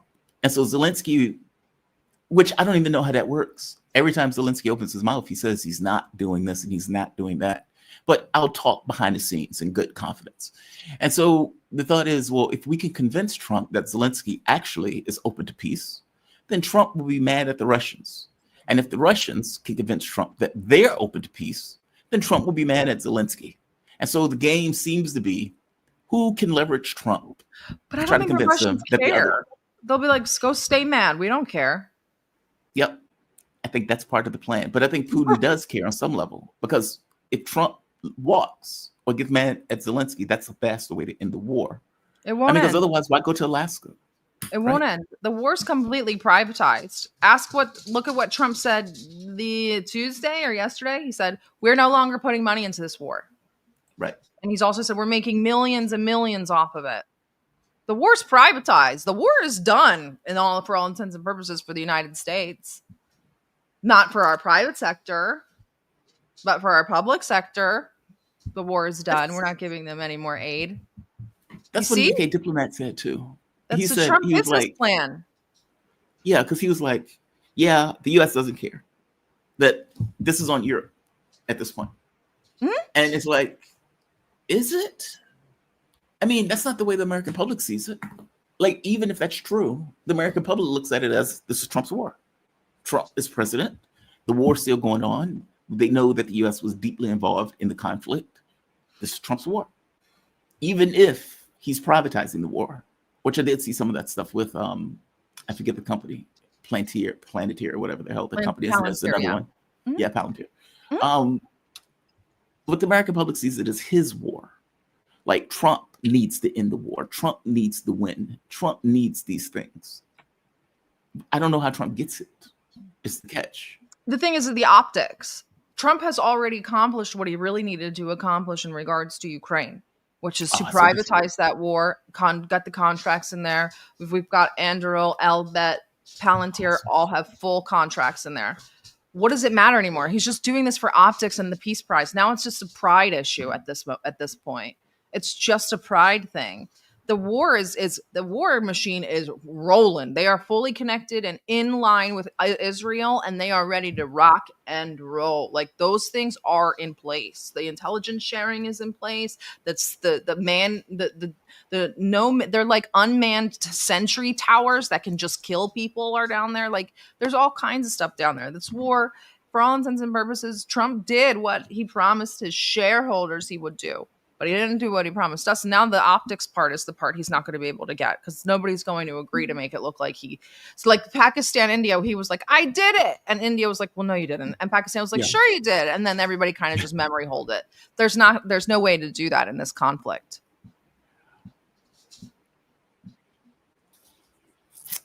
I disagree with that. Like, let me explain why I disagree. I agree with the privatization. I agree with that it's optics, but Trump is only optics. Like, he's not a great businessman in the way that he presents himself. America is not winning in the way that Trump presents it. The economy is not booming for all intents and purposes. I mean, the amount of money that people are paying. I'm saying that if the only thing that you are, if your only substance, ironically, is optics, you're stuck with those optics. And for Trump to come in and say, I'm going to end the war. I'm going to finish it in 24 hours. I'm going to bring two people in a room. I'm a deal maker. I wrote the whatever the art of the deal. I'm that guy. You got to do it. But the business deals worked. No, they're but the all business getting deal so work. rich. Sarah, I get that part. That you go into a back room and you tell your shareholders, I'm going to make you filthy rich. Yeah. By privatizing the war. The problem is 99.99999.8% of people weren't in that room. He already said he doesn't care about them. He said it. I don't need the base anymore. He said it. Go find the quote. Then why is he pretending to end the war? Because he wants a Nobel Peace Prize. I'm not kidding. Like, I know it's irrational. If he didn't care about the public point of view. That's not the public, the Nobel Peace Prize? No. Wants it because Obama got it. The Epstein thing is a public issue. Epstein is gone. Every time he brings it up, anybody brings it up, that's a Democrat hoax. Even people in America are holding the line for him. That's done. Say goodbye to the Epstein thing. Oh, yes, they are. MAGA is pissed off at Donald Trump over the Epstein stuff. They don't care anymore. They know they're not going to get it. Now they're mad about the shooting from yesterday. I think you're giving them too little credit on this one. What are they going to do? It's not about what they do. I mean, you can ask that for any political. What are they going to do? Make them lose the midterms? Oh no, Trump already said he doesn't care. Well, Trump is not on the midterms. So that's what I'm saying. What are they going to do to Trump? Trump cares about public persona, right? I don't think he does anymore. I think he does. He said he doesn't. He said, I don't care about the base. I'm not running again. I don't need them. That is what his mouth says. As a person, he seems, this is one of the most egotistical men on the planet. I don't believe for a moment. Then why won't he release the list? Because he's on the list. So he's on the list. That's why. What's this conversation? So then the list will never get released. The list is done. I guess my point is the notion that he doesn't care is wrong. If he cared, he'd release the list. But If he he can't cared, release he the wouldn't say, I don't care. Trump is a habitual liar. Just because somebody says something doesn't mean they mean it. My dad was a habitual liar. So we're I just know. going off feelings, how we think Trump feels? No. Well, what is Trump ego? just wants the Nobel Peace Prize. He doesn't give a shit what we think about it. I know, but what is ego if it's not feeling?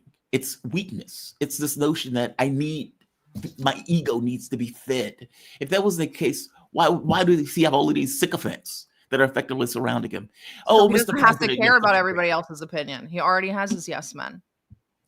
All I'm pointing out to you is you don't need yes men if you don't care about people's opinion. You don't have European leaders dragging Yes men themselves to through a let filthy you do whatever you want to do. Yeah, but he It's cares. not just my about point. ego.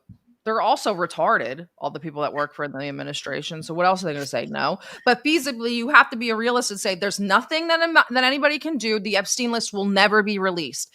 At the next election, they will say, who are you going to choose? Are you going to choose the Republicans or are you going to choose the disgusting blue-haired liberal? And everybody who said we wanted the Epstein files will say, I'm just going to vote Republican because the Democrat thing is so scary. And that's the end of it. I don't know what you think is going to happen. It's not that I think people have quote unquote power over Trump in this case. I'm saying that Donald Trump's behavior has shown itself that he does care. His ego cares. Then the Epstein thing would be destroying him, and it's not. He does not care. He's saying to them, forget about it. It's a Democratic hoax. Fuck your children. Fuck anything you think. We don't care. It's a Democratic hoax. He does not care. Why does every world leader flatter him when they come? Because he has the money, and they have none. Right. But he feeds off the fact that they give fealty and allegiance to him. That's a world leader. That's not a person on Twitter asking for the Epstein files. It's very cool when Aliyev bows down to Trump, but he doesn't give a shit if Diligent Denizen is asking for the files on Twitter. Like, I don't understand what you're saying. Like, no, he's not going to release the files. He does not care what happens to us. I'm not saying Trump is. I've never made the argument he was going to release the files. My argument is he can't release those files because he's in those files. He will posture as if he will because no, he won't. He's already said they're not real. What are you talking about? He went so far as to get Ghislaine Maxwell to give a fake testimony. She's gone. It's all gone. Forget that the Epstein files exist. He got Ghislaine to come and lie for him, and now the Epstein files do not exist anymore.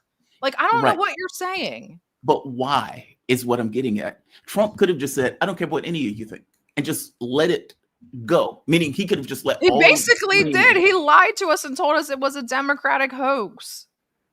They do not care, dude. They don't care what we think. They're telling us to our faces what they're going to do. I am trying to point out to you that the entire reason that Ghislaine Maxwell made the testimony is because he did care. Otherwise, he wouldn't have had her do it. I'm saying that there's a lot more to it than that.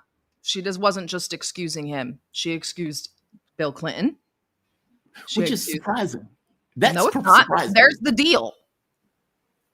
Democrats, you're going to shut the hell up about Epstein files, and I'm going to get Bill Clinton off of the list. And you're over here talking about he cares what the American people think?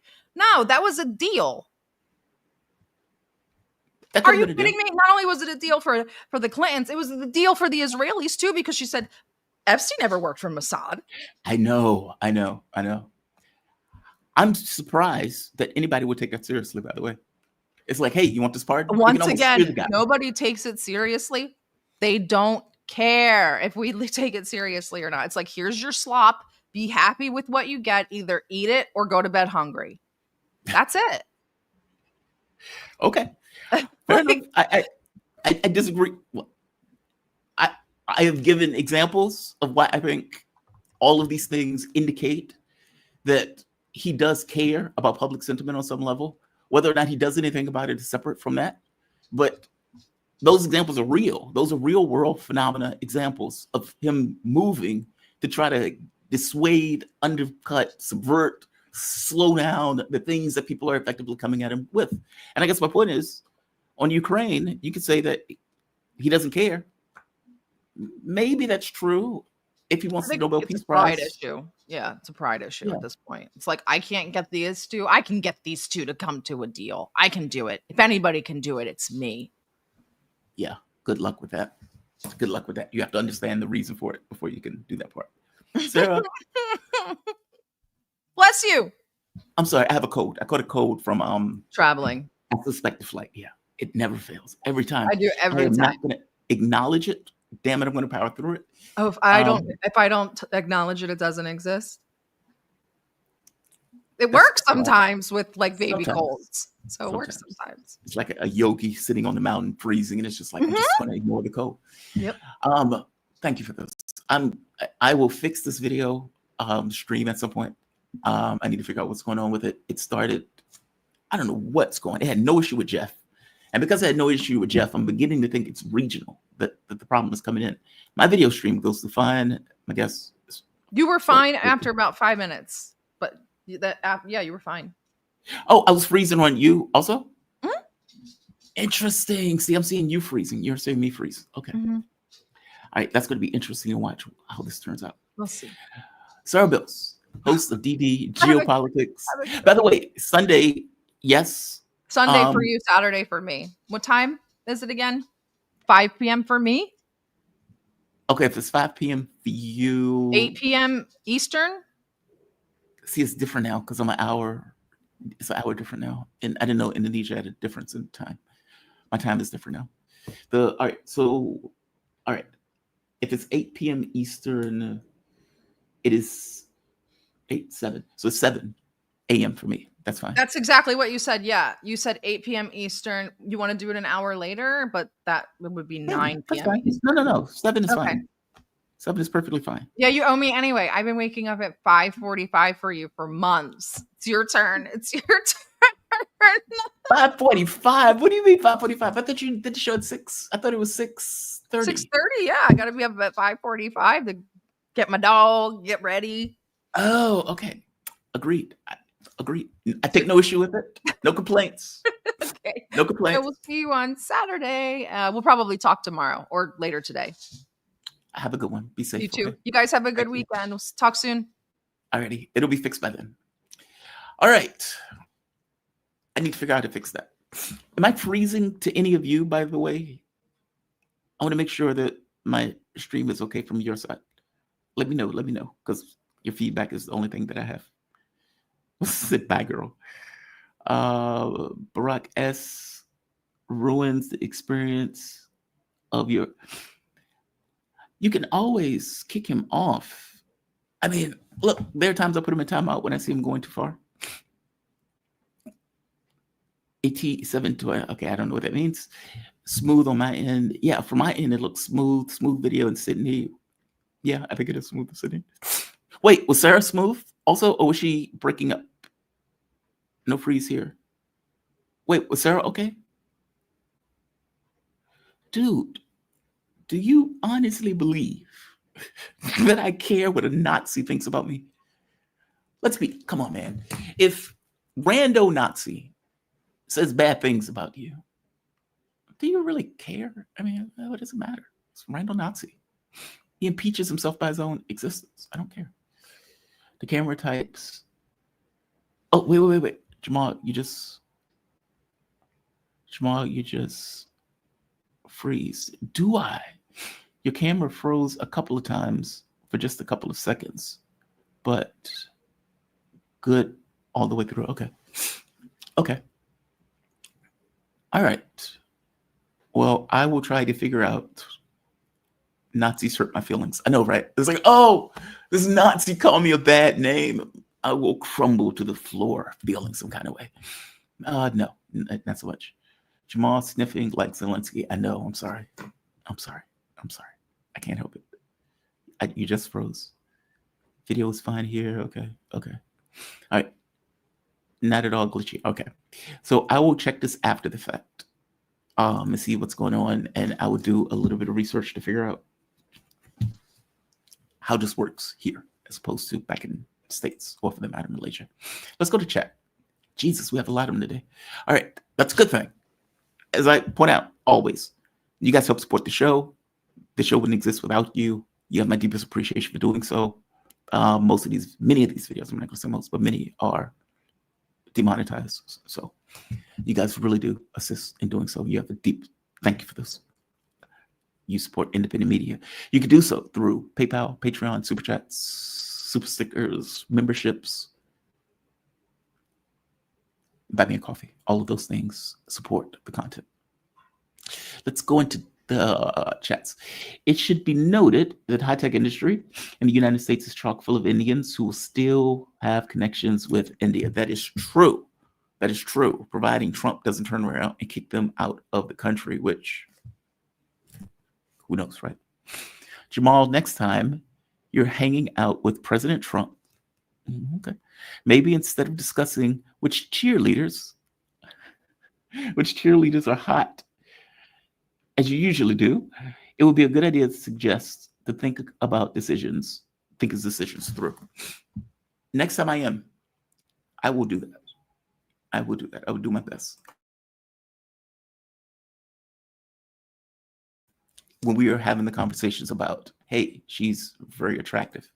Oh God, she's not. We will have that conversation.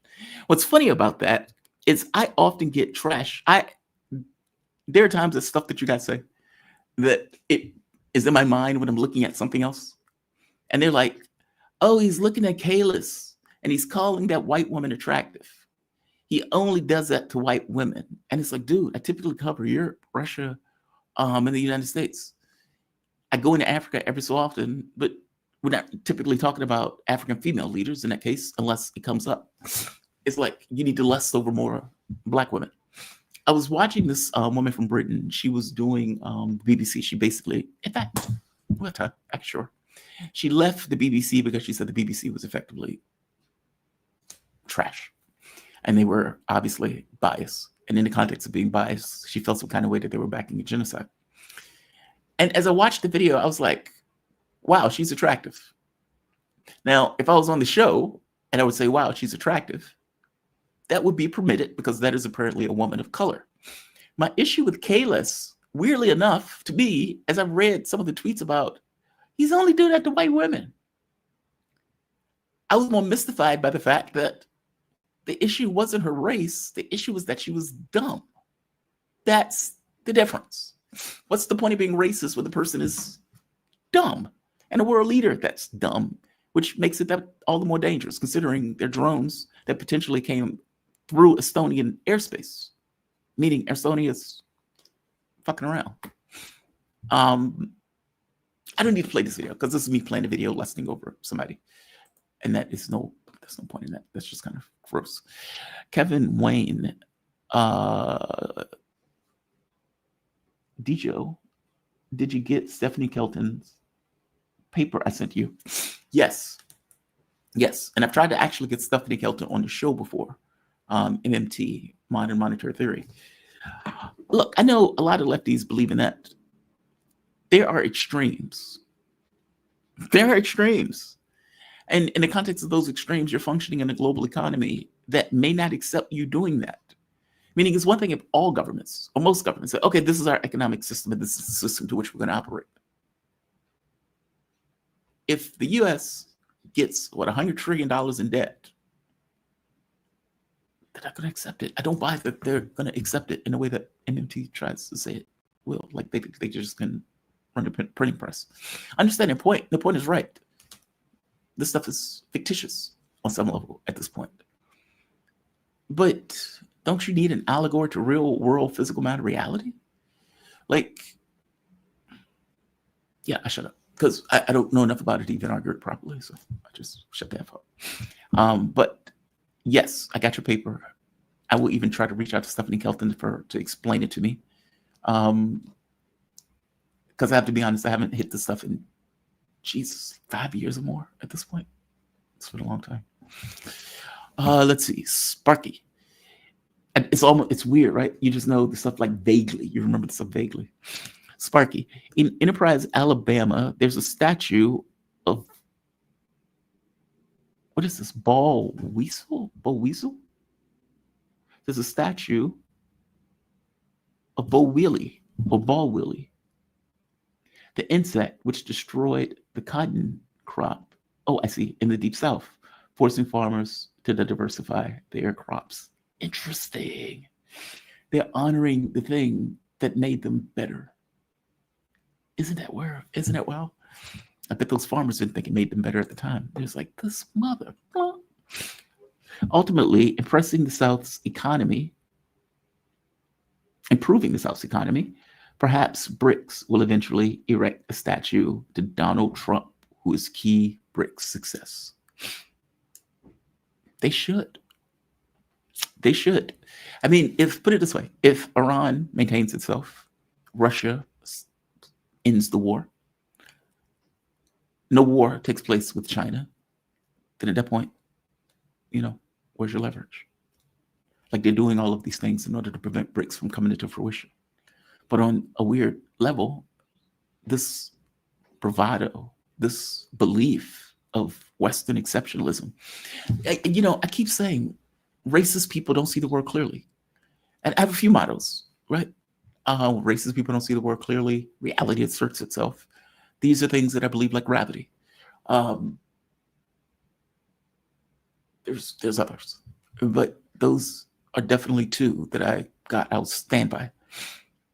In this particular case, once again, racist people not seeing the world clearly, this belief, without knowing anything about the historical context of these countries, that you're going to be able to inflict your will because you don't care about the historical context of the country. You believe that you are white, superior, you're from the West, you're morally better, despite the fact that you're perpetuating a genocide as we speak, just started a war that got 1 million people killed, that you're somehow still better. Who you are washes you clean of all of your sins because you're the good guys. It's nonsense. It's unconnected to reality in its entirety. And yet, that is in his mind. Kind of like the Brits. The sun never sets on the British Empire. The sun has gone down completely on the British Empire. Completely. Britain is not even a major economy at this point. So yes, they might. They might, Sparky. I would be overly shocked if they put up an ironic statue of Donald Trump. I've got a great idea. Why doesn't the United States make a deal with India where India supplies raw materials to the United States industry, but aren't allowed to provide those products, but aren't allowed to produce, products. Instead, they're forced to buy US products. Well, that doesn't work because India has to be able to afford those products. Like why doesn't Indonesia have a trade surplus with the United States? Well, because Indonesia can't afford many of the items that you would get in the United States.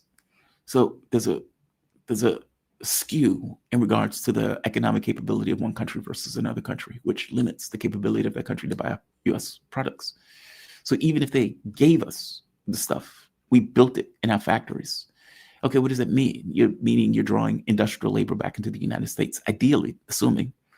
But you got to pay those people a certain amount. And in the context of a certain amount, you have expenses, you have bills, and all of that stuff needs to go into the price of the product. Will they be able to afford the good and the item? I'm skeptical, Sparky. I'm skeptical. For instance, India could supply cotton to the United States textile industry, but wouldn't be allowed to have spinning wheels to make the thread, instead buying thread and cotton from the United States. Same issue, Sparky. Same issue. Same issue. When people of Fox News spout false facts and ridiculous opinions about stability, or established false premises, it's specifically to influence President Trump, not for their rapidly waning audience. If I'm not mistaken, Sparky, Fox News still has the largest audience of all of the media networks. But yeah, they know Trump only watches Fox. So makes sense. It does make sense. Let's go to the next one. Jamal, I've known people like President Trump too. They're not too unusual. I used to work with a guy that was like Trump. I mean, looked like him, sounded like him. It's almost like he mirrored himself off the way Trump acts. It's like bizarre. When I saw Trump come into the political space, I'm like, Jesus Christ, these two people look almost very similar. He was a business guy. He had a huge business empire in the US that went belly up at some point. He reminisce off that time where he was like living hop the hawk from the business empire. He had that swagger about him, like a businessman like Trump. It's wild. Jamal, I've known people like President Trump too. They're not too unusual. What's unusual is they don't usually become president of the United States and aren't this stupid. They're ignorant, leaving them vulnerable to bullshit. Fair enough. Yes. I've worked with people like that. Sparky, India bought MiG-21 supersonic fighter jets from Russia back in the 1960s during the Cold War. Well, India and Russia have a trade relationship, especially in regards to weapons. This was one of the arguments that Donald Trump was making, or one of the things that he was annoyed by. It's like, you keep buying weapons from the Russians when you could be buying our great, awesome, fantastic, phenomenal weapons. So Sparky, yes, but that relationship goes back a long ways. I mean, as you point out in your chat, people I've known, like President Trump, have one thing in common.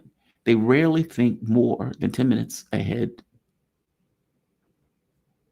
So they end up doing what gets them over the hump, I see, in the next 10 minutes. They're often in sales. Yeah, he is a salesman, but you know, as you point out, it's one thing to be in sales and it's another thing to be president of the United States. Those are very different job responsibilities. Agreed. Paul Robeson was not just a great singer. He was a terrific early American football player. That I didn't know. The Jim Brown of his day, that I did not know. Terrific football player, the Jim Brown of his day. Also, he was a great political and economic thinker. That I didn't know. The Red Scare hid those facts. Yeah, that I did know. But he was political. For some reason, I think there's a statue of him in Richmond, but I could be wrong. I may be making that up. Maybe it's in DC, but I could be wrong. Sparky, apparently President Trump forgot to mention that he included Israel in his denuclearization talks. He forgot to bring in Israel. Think about that. A U.S. president trying to denuclearize with two countries he's effectively, ostensibly, trying to topple, or at the very least wants to go to war with. Good luck. Christopher Newton, refueling the reactor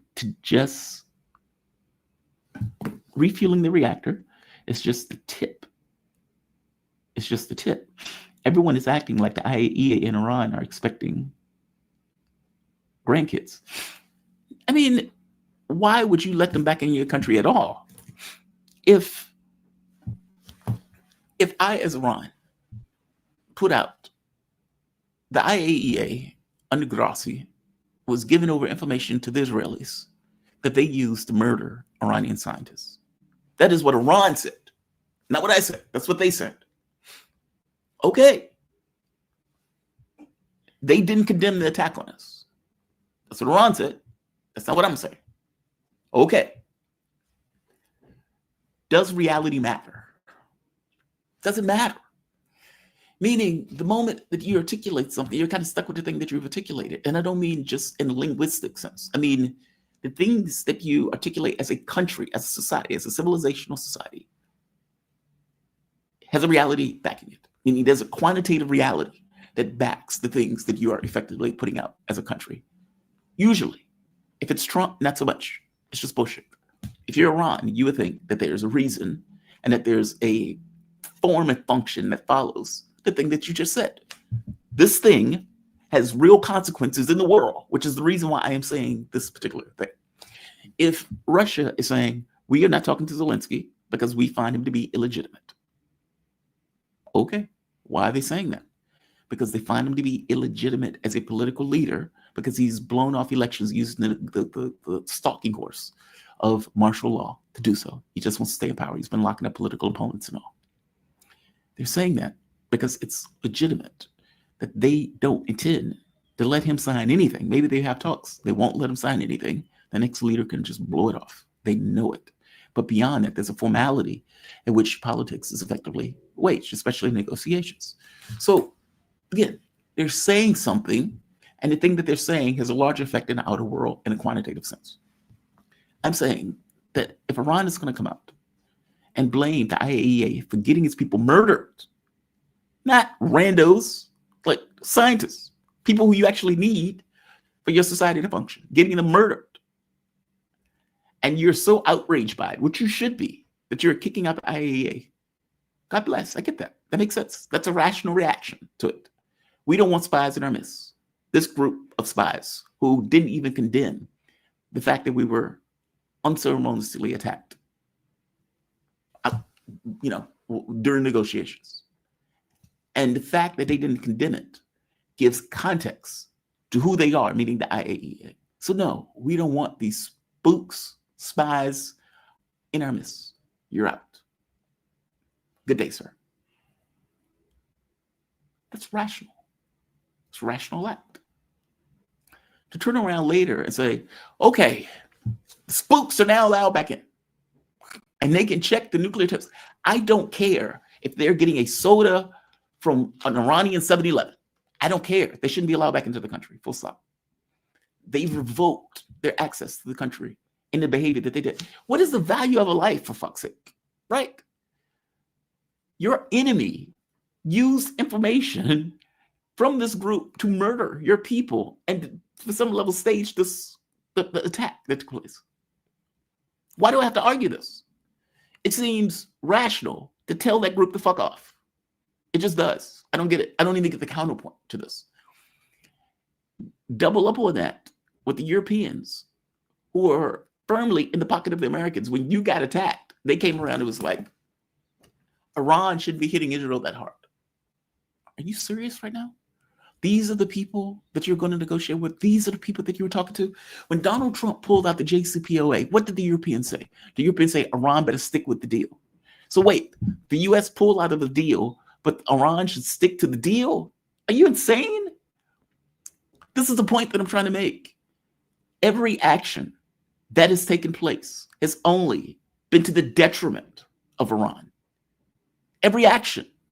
Pick an action. Whether it's, maybe we can negotiate with the US. No, you can't. You can't. It's never about nukes. And you should have had that nuke already. I guess I'm trying to make the point of saying this notion of talking to enemies who are clear enemies, who your very existence is the issue, is a pointless endeavor. They are passing snapback sanctions on Iran. Why? What did Iran do? Iran got attacked by Israel. Trump pulled out the JCPOA. And Europe, as opposed to fulfilling the obligations of the JCPOA and protecting Iran, decided to side with the US. Say nothing about the fact that the US pulled out. And now passing sanctions back on Iran. You could say, well, they're doing this because the IAEA stepped out. I don't believe that. Fact of the matter is, there's a Syrian model that is waiting for Iran. And what the Syrian model is sanctions, deprive the state of resources. Now, this may not necessarily work on Iran, but that's damn sure what they're trying to do. And that's damn sure what Europe is effectively jumping in on. Hell, I don't even know if there are secret provisions that Europe made with the United States when they were signing those trade deals. Who the hell knows? I'm trying to point out that these people are not reasonable, honest, credible actors. These people are enemies, and they need to be treated as such. No, the IAEA shouldn't be allowed into Iran. That's my thought. You can say I'm wrong. Fair enough. I don't care what they're there to do. I don't care if they're there to see family. I don't care. I don't care. I don't care. They forfeited their right when they lost all credibility and effectively allowing this attack on the country. So, yeah. You can say they're just there to change reactors. I don't care. Let's see. Arcane Eclectic. Why can't I see this? I can't see this. Barack, just something. Oh, the experience of your community. Look, I know you guys, when a Barack goes too far, I put him in timeout. But you can always just block him. That is a thing. I don't know why that's not a thing. Everybody that's bothered by him can block him. They can be like, I don't want to hear him. Look, I take issue with blocking. I do put people in timeouts. Like I put him in timeout a few times when I think he goes off the rails. I gotta be honest though. Nazi says what? Why do I care? Like it's. I don't know why anybody cares what the Nazi thinks. They will never release those files, and if they did, I would not believe. Not believe it anyway. Ain't that some shit, right? Not only won't they do it, but if they do it, I wouldn't believe it if they did it. Yeah. Think about the level of politics where we're at, where that's the case. I don't believe they'll do it, and if they do it, I don't believe it. That cynicism is not coming from nowhere. It's coming from reality. It's like you learn from your experiences. I meant, oh, right here, Sparky. I meant, as you usually do, when you're around President Trump, not on your show or your community. Oh, Sparky, I would love to have Trump on this show. Trump would never come on the show. And I know, and I understood that you meant like when we're just palling around as bros, just mano a mano at the what, baseball game? I don't know. At the football game, it would be football for me. I don't know. I don't know. Hung meow. You need a UFO segment. Your fan base will increase. I used to do UFO segments all the time. Fan base never increased over it, but I used to do UFO segments all the time. I mean, I have so many interviews. Lou Elizondo, what's the British guy? Nick Pope, Grant Cameron. I think I have 2 or 3 with Grant Cameron. Stephen Bassett. I have a few. I have some UFO greats that are in my playlist, actually. Tried to get Lou Elizondo back on the show. He didn't come. Avi, love Avi Loeb. But Avi, it's funny. Avi goes to wild places while not going to wild places. Like, you must understand, for people who are not steeped in UFO culture or lore, some of this stuff looks out there. But a lot of what you're seeing is that the government has played a role in steeping it, which is nonsense. Like, part of what they've done is drop in nonsense into the UFO community. Some people are whacked out, yes, but it's a hall of mirrors. In many respects, it's hard to figure out what's true. There are some very good investigators who have goes and looks for this stuff and gets the information and pulls out files and all of this stuff. So those people do exist. But those people, it's a signal to noise ratio, where it's like for every story about Bigfoot eating babies, there's somebody who's talking about something that is seemingly more concrete. Avi, I've never heard him talk about abductions.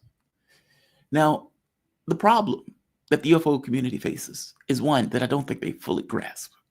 You have a lot of people who are pushing for disclosure. And I'm sorry, I have to have this off when I'm doing this show. And I am one of those people because reality is reality. You deal with it as it is. It's just, sat on this and reality is reality. If I have cancer, I have cancer. If I have whatever, I have whatever. You just deal with it, right? I would rather know. That is not the same responsibility of a government. A government is stuck with the position of, what does it mean when this comes out? Now, again, I'm one of those people who's like, the public adapts.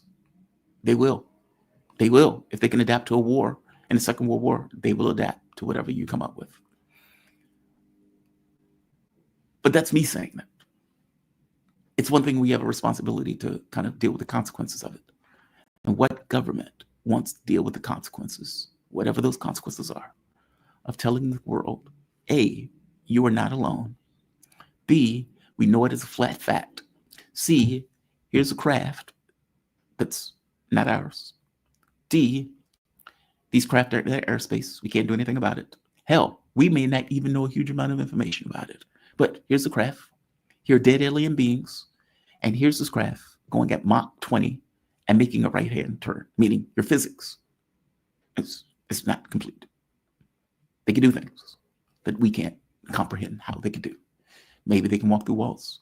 Maybe there's consciousness stuff with people being pulled out into OBEs. It's like, oh, what is an OBE? Well, that's when your consciousness leaves your body. We believe that they're able to engage in that particular space of what. Okay, how do you tell people this, right? Like, how do you have this conversation as the president of the United States? Because the moment that you pull one thread where you say, we're not alone, all of this other shit comes along with it. There's no way out that box. How do you have a limited disclosure? Meaning, how do you have a disclosure where you say, there's something in our skies, it's not us, we're not alone, and stop? Are you telling me that a reporter is not going to say, wait a minute, well, what does this mean? What's in the craft? Who's flying the craft? Well, we believe that they're potentially drones. We don't know if they're being flown by that. Yeah, but somebody's flying it, right? Like, even if it's a drone, somebody had to build it. And even if it's autonomous, somebody is behind the controls.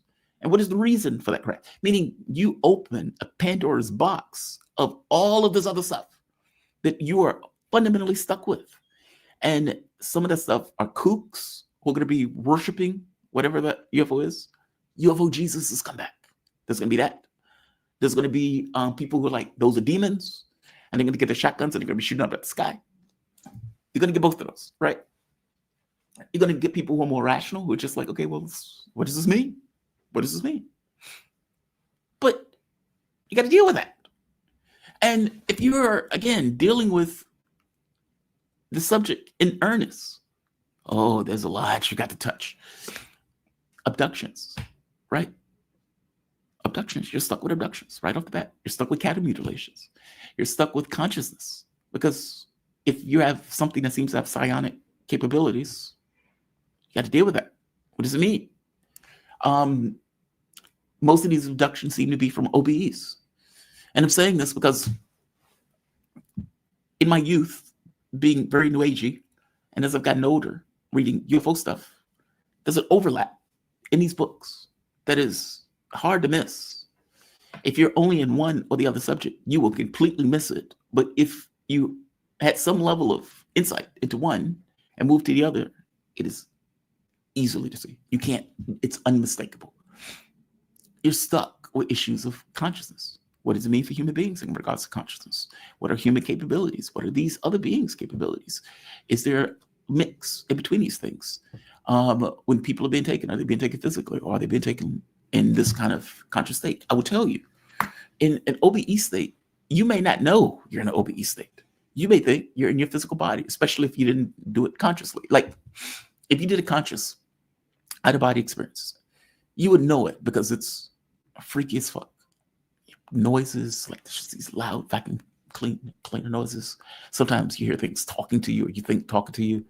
Other times, you hear your heart center. It's like going bananas, where you feel like you're plugged into an electrical outlet. Your heart feels like it's beating 200 times a minute, even though it's not.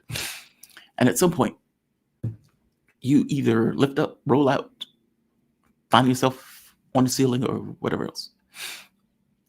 And you are observing the room despite your eyes being closed or whatever. It is a freaky experience.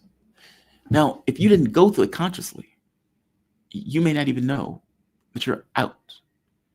And so all of these people saying, oh my God, we were taken. Those people, like, some of what they described is non-physical. It's just strange. But you have to explain that. This stuff is going to come up. All this stuff is going to be talked about. Now, you can have scientists come out and try to knock it down. The same scientists that acted as if this didn't exist for the last 80 years. So you have effectively immiserated your scientific community because they got it wrong. Massively fucking wrong. You have to deal with all that stuff. So I am fascinated by how trivial the UFO community treats this. But it's what it is. I mean, truth is what it is, right? Truth is what it is in this case. Let's keep going, because I want to tear on that, and obviously it's an issue I care about. They've been accepting all the time. It's the weaponization of the dollar they object to. Yes, fair enough. I mean, when you're spending all of this money on weapons and everything else, how are you doing it right? Agree, Kevin. Who we owe debt to most, hint, not China, right? It's to us. It's to us, Federal Reserve, unfortunately. We need to audit the Fed and get rid of the fucking Fed. Jamal was joking about India not having spinning wheels and not being allowed to produce their own products. Oh, I see. India went through that with the British, yes, colonial period, yes. It's why they flag as a spinning wheel. Oh, I didn't know that. I didn't know that, Sparky. You taught me something new today. But, I mean, that goes to the reason why they're not necessarily going to accept that from Trump, right? Great show today. Thank you. Oh, thank you, Steve. Thank you. I try. Kwana Binta, Spirit Warrior. Spirit Warrior. I love that. I love the way that sounds. There was no statue in Richmond, Virginia of Paul Robeson. Women. There is. Okay, then I got it wrong. Like I said, I couldn't tell where it was. I could have swore there was one somewhere, though. I'm thinking of Bilbo Jingles Robinson. I think that's what I'm thinking of. There's one on, if you go all the way up Chamberlain, I believe. If it's still there. He's like in a dancing pose. There was a fight over it. Or is it Arthur Ashe? No, I think Arthur Ashe one is on Main Street. I don't remember what these things were. Virginia, if you don't know, Virginia has a lot of statues. In fact, on Monument Avenue, we had statue going all the way down Monument Avenue of Confederates. There was a huge fight in Richmond over Arthur Ashe on whether or not to put a tennis statue up of Arthur Ashe. Oh, they were bitched and moaned. And it's like, dude, you have all of these other statues of these other racist people. What's your issue? It's like, for fuck's sake. It's like Confederate even lost. They even lost. Garland Nixon was friends with Paul Robeson's son, Paul Robeson Jr. Yes, that part I didn't know. Hung Meow was in the area S2 in Utah. Were you? Top secret mission with the Army. Were you? Were you? Hung Meow, you need to send me some. I'll take it to my grave. I'll take it to my grave. I swear I'll take it to my grave. All right. I want to thank all of you. Yes. Bojangles, yes, and Jackson Ward. Okay, good. I got that part right. Yeah. I want to share another guy that's similar. Be right back. Yeah, Bill Bojangles Robinson. Yeah, I remember that one. Arthur Ashe Boulevard. That's it. Thank you, Mama Thomas. Arthur Ashe Boulevard. All right, guys, we have come to the end. I'm going to check these videos because it sounds like I'm going to have to figure out what's going on with being here as compared to Malaysia. I don't quite get it. I am closer to home, and yet stuff screws up.